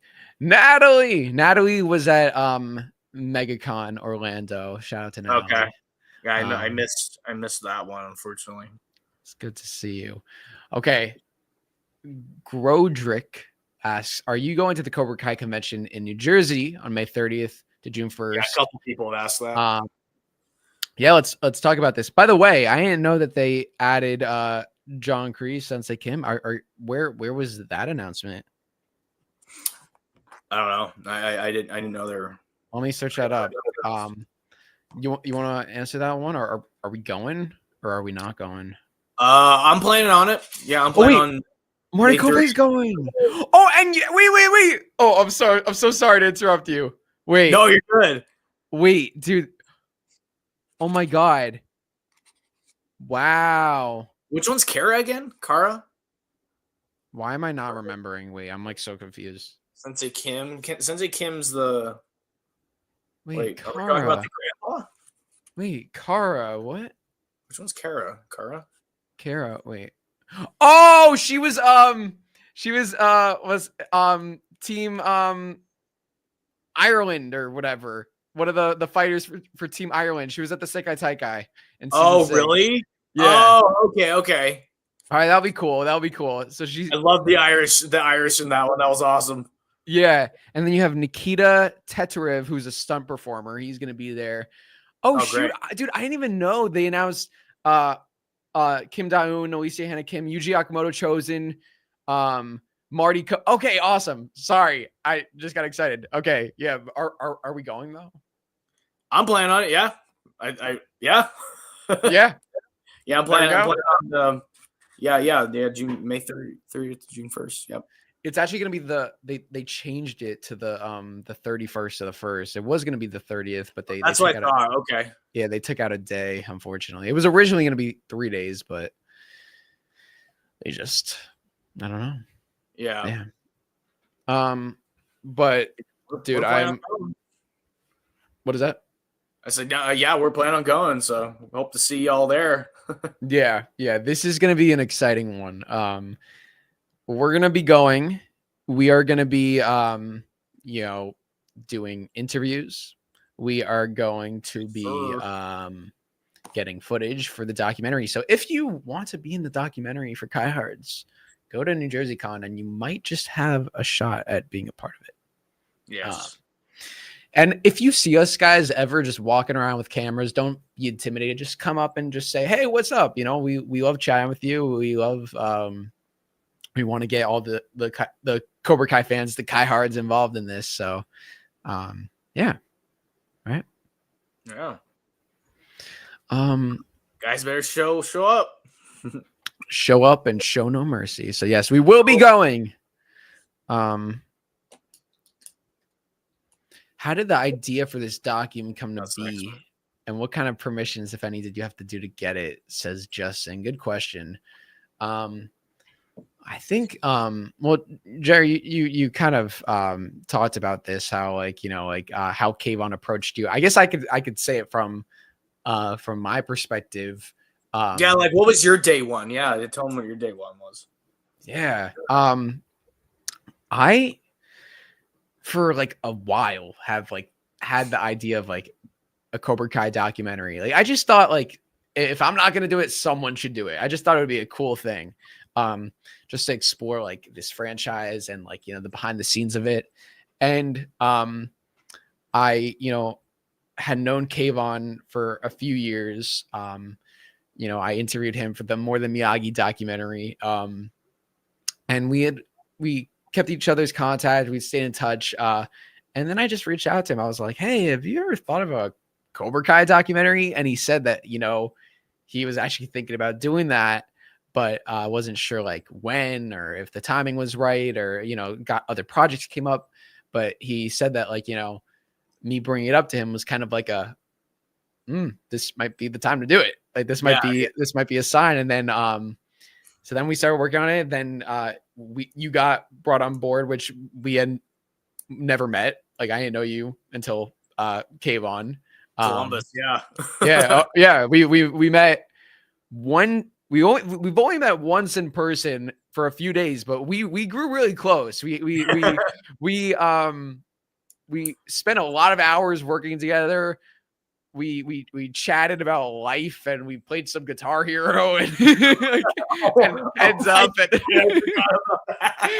that was fun. That was so fun. That was a fun night. Yeah. Like we were working, but we also got to like enjoy ourselves. We ate good. We ate really good. Yeah. I'm trying to think. Yeah, we did Guitar Hero. Karaoke. Yeah. Heads Up. We did a lot of Heads Up. Yeah, that was fun. Meanwhile, Kate was like working and we're just playing. Play Heads Up. Live filmmakers, ladies and gentlemen. I'm trying to think what other there's one story I probably won't bring it up, but it was with the keypad, the door lock, and the Uber driver.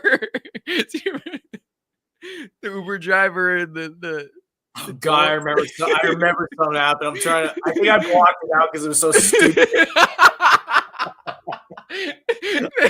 That's why I'm like, we don't have the. Do you know what I'm talking about? In a little bit because I'm actually mildly curious, like what you remember from that night. Do you want me to say it? Yeah. Wait. What exactly happened? We're about to out me right now, so get ready, guys. No, I love you, Gerry. No, Jerry's great. This is funny. This was so funny. So, we were taking an Uber from our Airbnb to the convention, and I think you forgot like your badge. And like, so I forgot something. Yeah, you forgot your badge, so we had to go back. But then I think you forgot something else, and then we had to go back. No. I remember now. The bag was in my bag. I mean, the Uber driver the entire freaking time. I'm like, you got to be kidding me! We went all the way back. I tipped that Uber driver very well, by the way, because I'm like, shit, we got to go all the way back, and like, I got to inconvenience this poor guy. And he was super chill about it. Like, yeah, he was like, okay, I'm getting paid either way. So, no, but oh God, you're forgetting the other part though, with the lock to the house. Which other part? So we're in the Uber, and Jerry's like, out loud to everybody in front of the Uber driver, the combination is 1, 2, 3, 4, right? Like, he says the house number. Like, oh my God! I know everyone was like freaking out. I'm like, he's not gonna do anything. This guy, he's got more important things to do. and then Kayvon was like. Kayvon was quick on his feet because Gerry, you just covered. Kayvon was like, no, I changed it this morning, and then I'm like, oh wait, what did you change it to? Like, wait, what? Yeah, okay. I realized. Meanwhile, you realized, but did you know? As soon as he gave me that look. But dude, I actually thought Kayvon changed it. I think you believed him for a second. And I was like whispering to him. I was like, Drew's probably gonna say something now too, and then it's just gonna fucking spiral out of control. I know. I said out loud, I was like, wait, when did you change it? And I kept asking him questions. I think by that point I was already inside because I'm like, shit, I need to go back inside. I don't remember. Yeah, that was the first night there. We were like just traveling and everything, and God, it was nuts. Yeah, so Justin, to answer your question. Eventually, yeah, we'll get to the question. I don't know how that. Oh my god. But yeah, no, I answered the question, but then we were talking about like our time in Ohio and yeah, on a genuine note, like I knew Kayvon knew Gerry and I didn't know each other, but we had a very, very nice time, at least on my I yeah, speak for yourself. I hope you did too. Gerry had a great time with me. I was still subconscious here. Before I met Gerry, he was miserable. Then Gerry met me, and his life still changed. miserable. What are you talking about?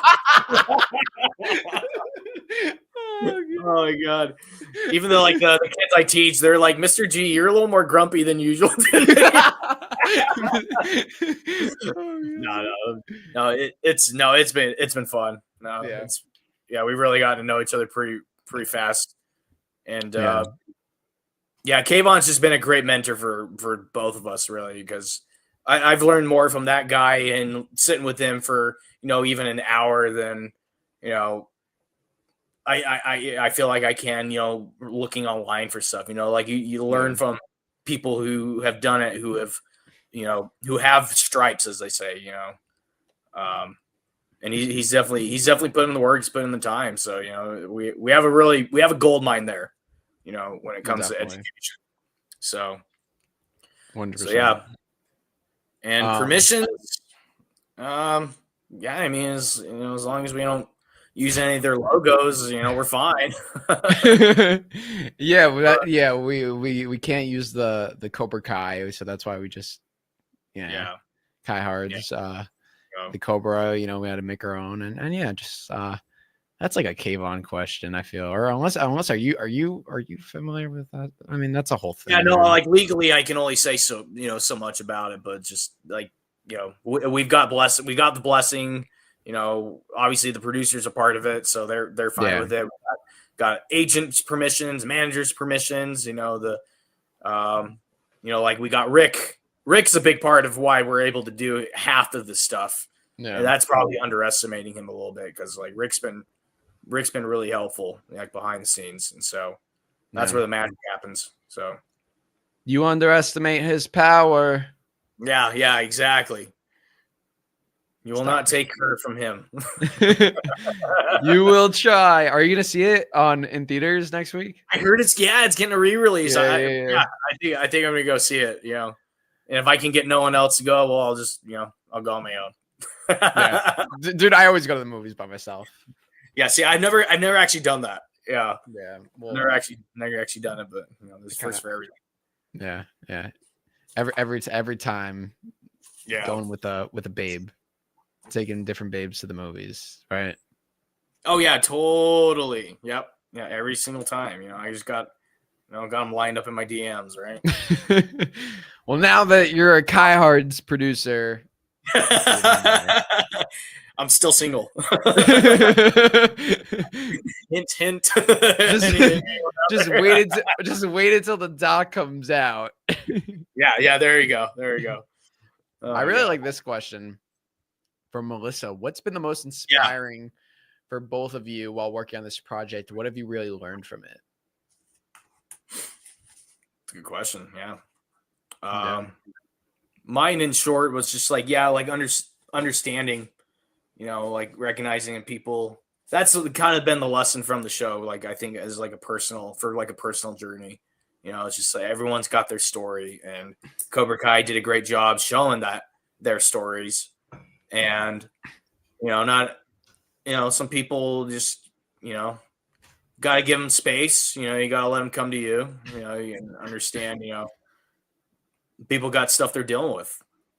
That's kind of my like the inspiration part, I guess, from the fans. I guess just hearing those stories of I think it was actually Melissa earlier who said something about she kind of related to Miguel, I think, because of being the kind of that kid that was picked on, and I don't know about the rest of y'all, but I can relate to that too.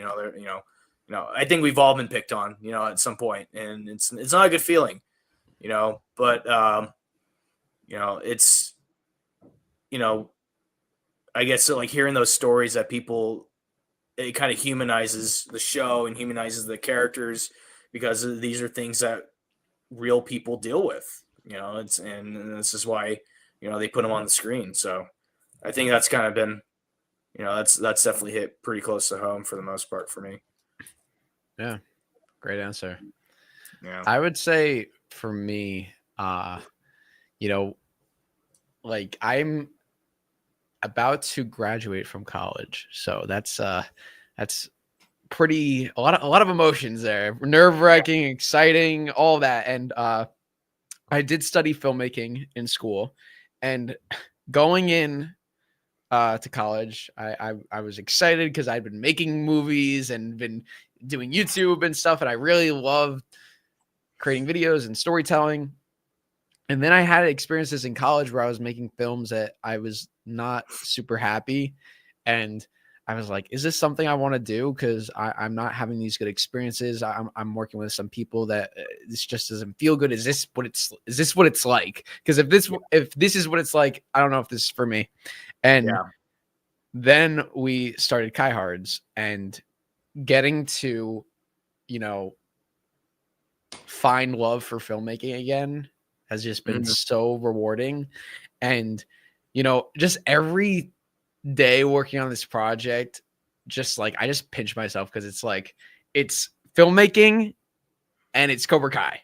It's like my two worlds together. And this is what I want to do. I want to do something in film, and I've been doing the content creation for a while, and I've always wondered, like, what's the next step, especially like, for the channel. And like now, like, to like actually be making a freaking documentary on this show. Like I just remember, especially sitting with the big three, John, Josh, and Hayden, and interviewing them. They're talking, and I'm just like so happy to be there. I'm like, this is crazy. Cause it's like, a lot of times you work on projects and films that you just don't care about. You don't like, or it's like, or not that you don't care about, but you're not really as invested in it, or maybe it's like whatever. Like this is such an amazing opportunity to not only work on, like, I don't know why all respect to Stranger Things, but like, if I don't know why I'm taking jabs at Stranger Things, but like, if we were making a documentary about Stranger Things, that'd be really cool, because I like Stranger Things. But Cobra Kai. Yeah. Cobra Kai, bro. So the most inspiring part for working on me is like, just like, what have I learned? It's like, I've learned that this is what I love to do. I've learned that there are good people out there to do this sort of stuff with, between meeting you and Kayvon and the other crew that we've worked with, and the fans, the actors and the crew, just everybody that I've met. It's just been like a really great experience, and like, I'm very genuinely grateful for it. So yeah, that's what it should be about, filmmaking. And I remember I worked on a movie with Robert Duvall years and years ago, and he's one of those guys, like what you're saying with like the big three, like just being in the same room is just like, oh my god, like this is actually happening. And I remember I've always been a fan of Robert Duvall ever since I saw the first Godfather, and just like his resume is just, it speaks for itself. He's such a legendary actor.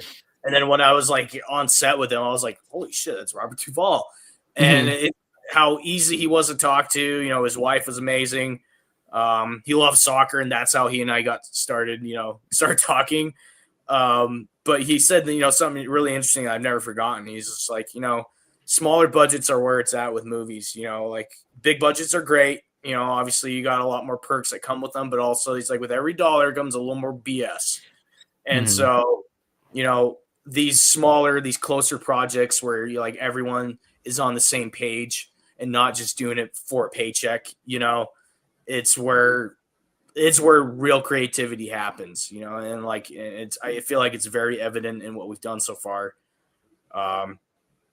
the people. I mean, look at. I mean, we got a bunch of people leaving comments, and asking questions and really engaging here, and it shows that people really care and give a shit about this project and the show and the legacy that it's left. So, I think that's only something that Cobra Kai and Karate Kid is able to do. Not they're the only ones they're able to, but like right now, I don't know if there's as much, I guess, it's much of a cult following for a lot of these other shows. Like there are some big ones, but it's like this goes way back.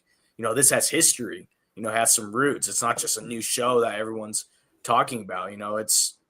It's building off things that we've had in the past. Like it's a new generation. So yeah, I don't know, I'm just kind of trailing off on your point there with how this has really just affected us as people, as filmmakers, and the fans, and hearing those stories. And it is something that's nice to hear. It humbles you a bit. Mm-hmm. No, for sure. I love that. Yeah. And Natalie, thank you so much for the great comment. Drew and Gerry, wishing you the best and excited for the documentary. Thank you so much, Natalie. Stay posted. And, yeah. And Demi says it's my 50th birthday today. Wow. Happy birthday. Ready? 1, 2, 3. Happy birthday to you. Happy birthday to whoa. I was giving you the spotlight. But Demi, thank you so much for being here on your birthday. Wow, 50. That's a big year. That's an exciting year. And you're spending it with us. Like we're honored. Like actually, we're honored. That's awesome. And as a special birthday gift, this is for you. Let me find it. I made this, so this is for you.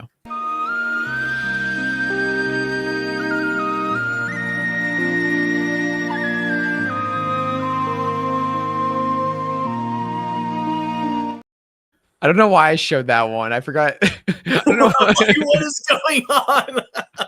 Do you remember Clarence the mouse from Cobra Kai? No, I actually don't remember. Wait, what? Remember Kreese fed that mouse to the snake? I remember the snake. I don't remember the mouse. But it sounds like something Kreese would do. Demi, that was a bad one. Let me give you a better one. That was not a good omen for. I know that was terrible for a birthday. Oh my god! I was trying to do something funny, but that was just here. Demi, this is for you. Nice pancake taco. Come on, dude.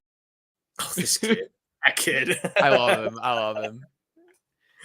Oh my god! That's awesome. Do we have any other? Boyka Lawrence asks if there's any future spin-offs coming soon. That's more of like a Netflix question though, because we've heard rumors, but we can't exactly confirm or deny them. So that's kind of where I'm at on my end with that.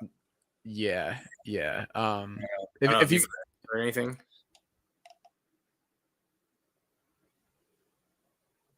Yeah, no, exactly. Like it's been really like quiet. I don't think anything's set in stone with anything. But. Yeah.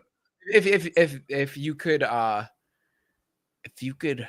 were part of the writers' room and you said, okay, we're making a Cobra Kai spinoff on one of the characters, which character?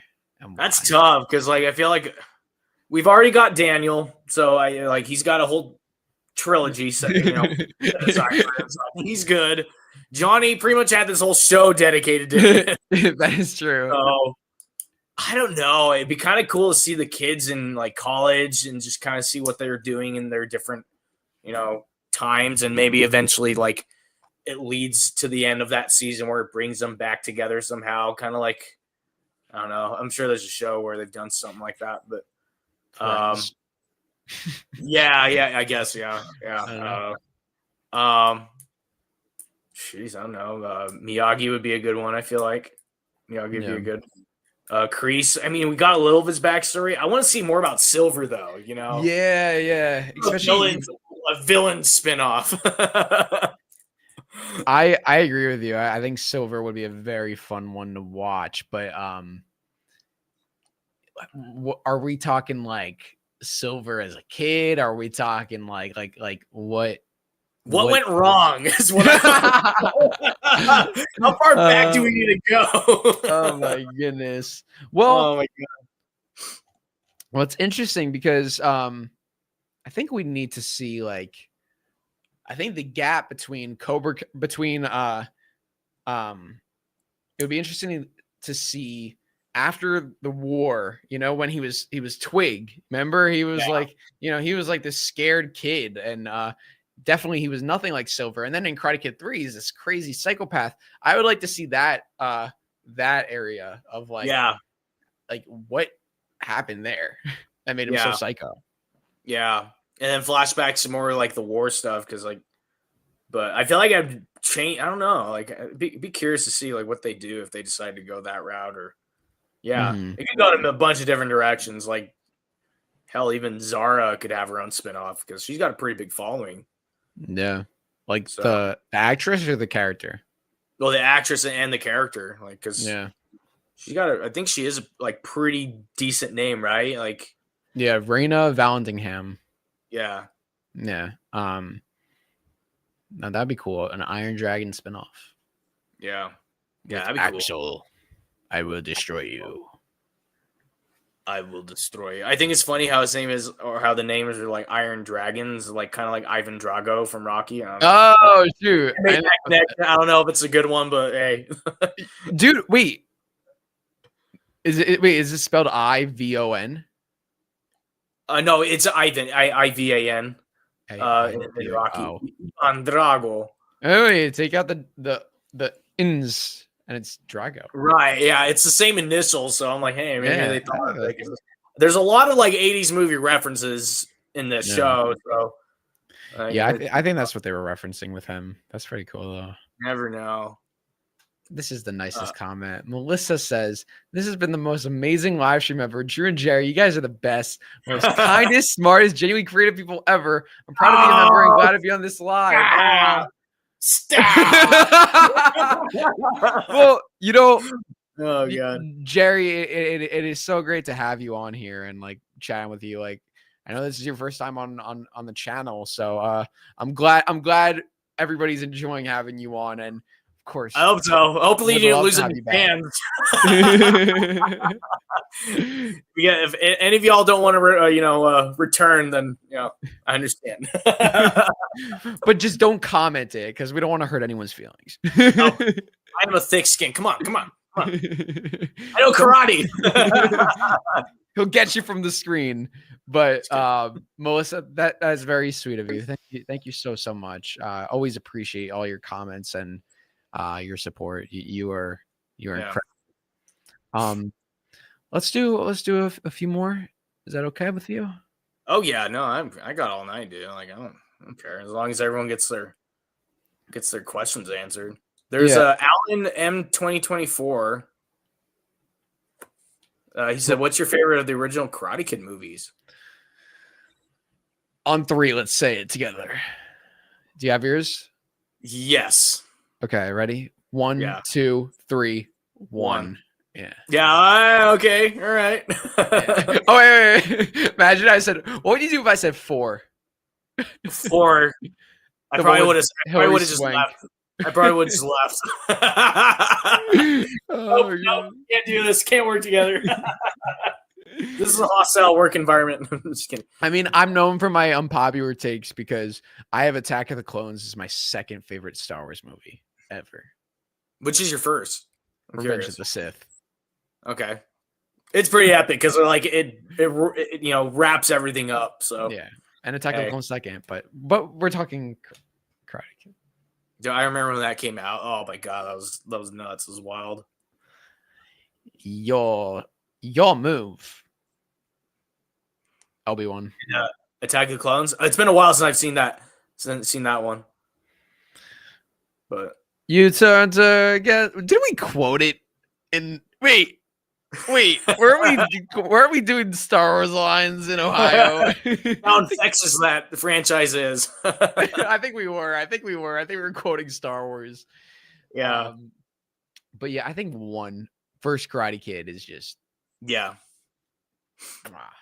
There's just so much like about that one too. Like I could even be here all night just nerding out about that show. Just a kind of personal connection to that.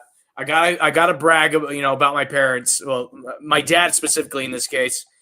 So the skeleton scene, right, where Daniel's trying to hop over the fence and they grab him and they beat him up.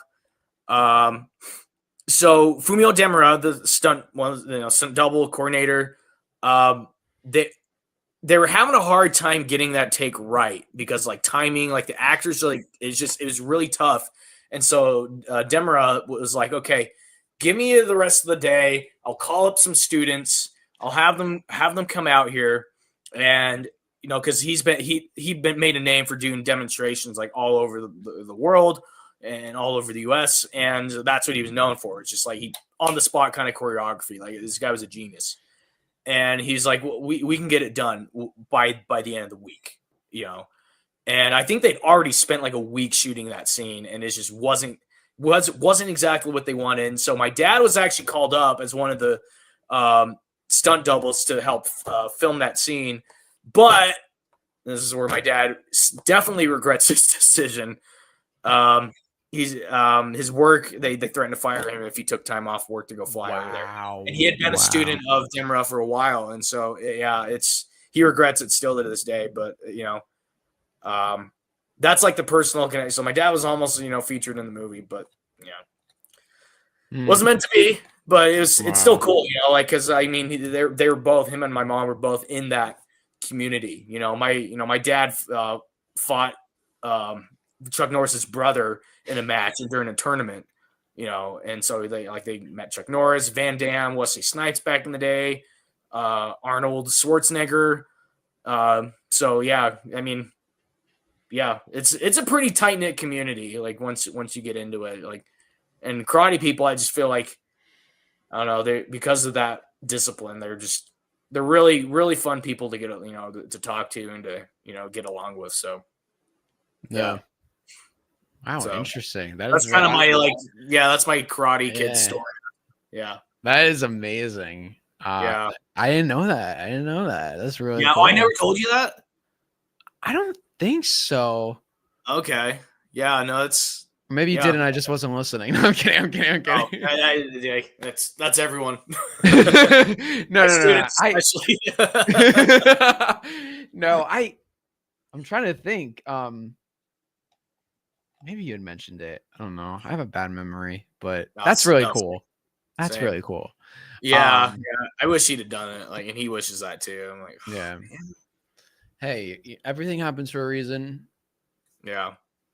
Maybe your dad will appear in Karate Kid Legends, the upcoming movie. Are you excited for that? Yeah. When is it? This is July. When's it? May 30th. So it's actually a day before the convention that we're going to. Oh wow, yeah. that is well timed. Yeah, we're gonna have to see it or something while we're out there in New Jersey. I know. Yeah.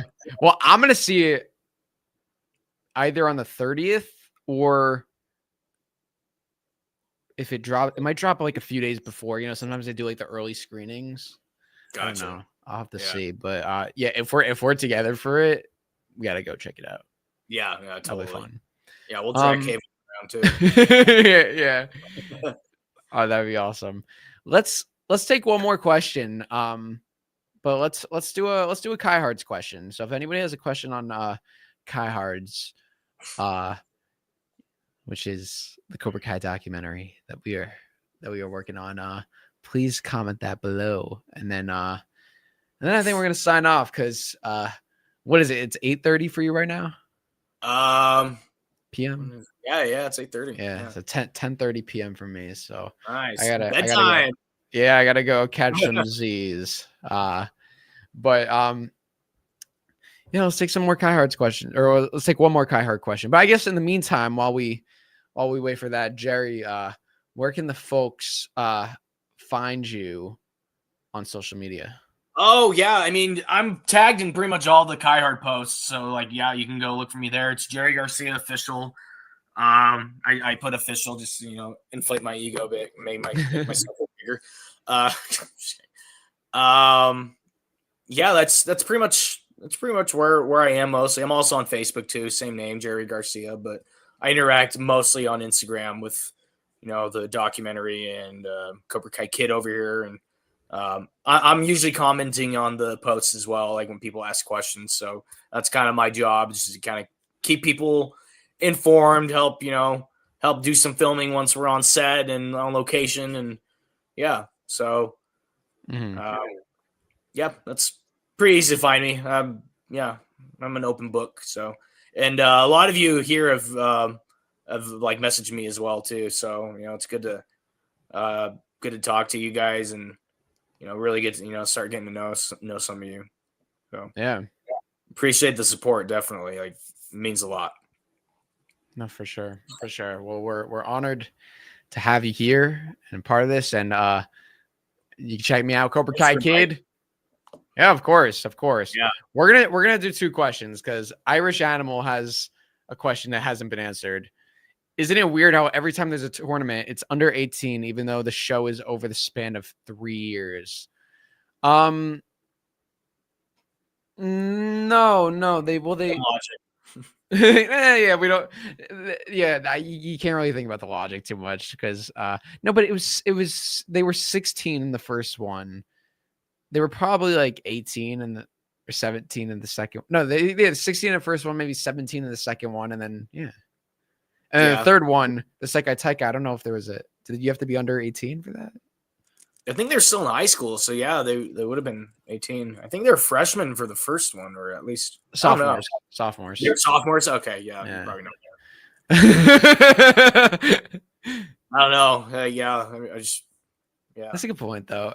Sometimes you just gotta movie logic. Yeah. No, but that's a good question. Ian Preston, and we'll wrap up with this one. When in 2026 will the documentary come out, and how long did it take to make? So it's still being made. Yeah. So to get that out of the way first, and yeah, do you wanna take this one?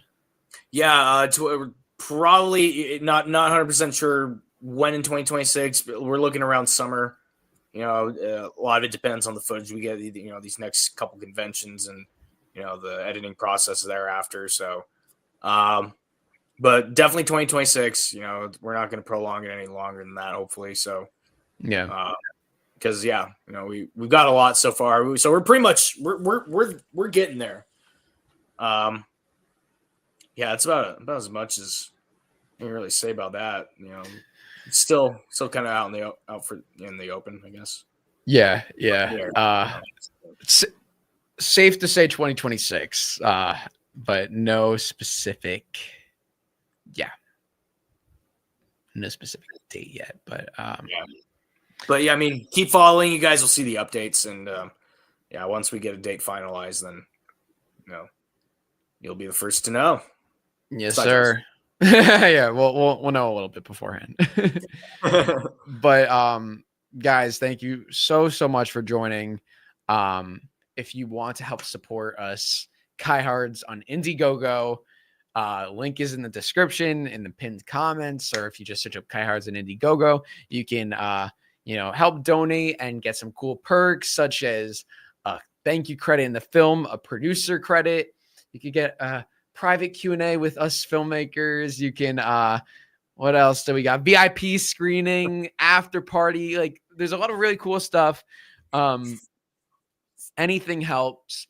And, as I mentioned before, if you are not in a place where you can donate, that's totally understandable. I know, times are tough and, that could be difficult, but even just sharing the word and posting on social media and just telling your friends and family, that would really mean a lot. And yeah, we are so excited for this documentary because this is going to be, it's going to be epic. How would you describe it in one word if you had to describe it? I guess I just kick ass. I mean, it's technically compound word, but technically 2 words. I would say for me, I'm gonna go culmination. Okay, all right. I like that. Yeah. It's the culmination of everything. It is. It definitely is. Yeah. Yeah. And now the fans are, the story too. Yeah. Everyone else has been interviewed. We've heard all the other stories, but we haven't heard the fans as much. And it's definitely time. It's time for the fans. Yeah. To get their voices heard. To shine, ladies and gentlemen. Yes. Well, chat, thank you so much, everybody, for being here for over 2.5 hours. Woo! Yeah. You guys are real. Like, these are real fans, man. These are the real ones because they're here. Yeah. We're not even talking about we are talking about the Cobra Kai series, but we're talking about a documentary about Cobra Kai, and they're here. So it's like, yeah, you guys are the real ones. Yeah. So whether you're watching live or on the repeat, yeah. Sorry. Oh, nothing. No, I said they're great. Yeah, everyone's. There's a bit of a delay sometimes with the online, so I feel bad sometimes. I start to talk. No, you're good, dude. No, usually I don't have anything important to say, so don't worry. He's a jokester. He's a jokester. Try to be. Yeah. No, but Gerry, very honored to have you on. Thank you for coming on. We'll do this again. We'll have to think of other ways to kind of talk high hards. Maybe we could we got the contest, so we're doing that. Maybe there's some other stuff. Well, if you guys have any ideas for things that we could do to, things you want to hear about, hear us talk about, let us know. Yeah. I think this was a fun behind the scenes look. And yeah, this is great. So thank you all. And anything you want to say to the fans before we end? No mercy, guys. Just Cobra Kai never dies, so live by that. No mercy. There you go. Cobra Kai never dies. Love you all. See ya. Yeah. Take care, guys. Wait. Let me get it right this time. One sec. All right. I was here we out. go.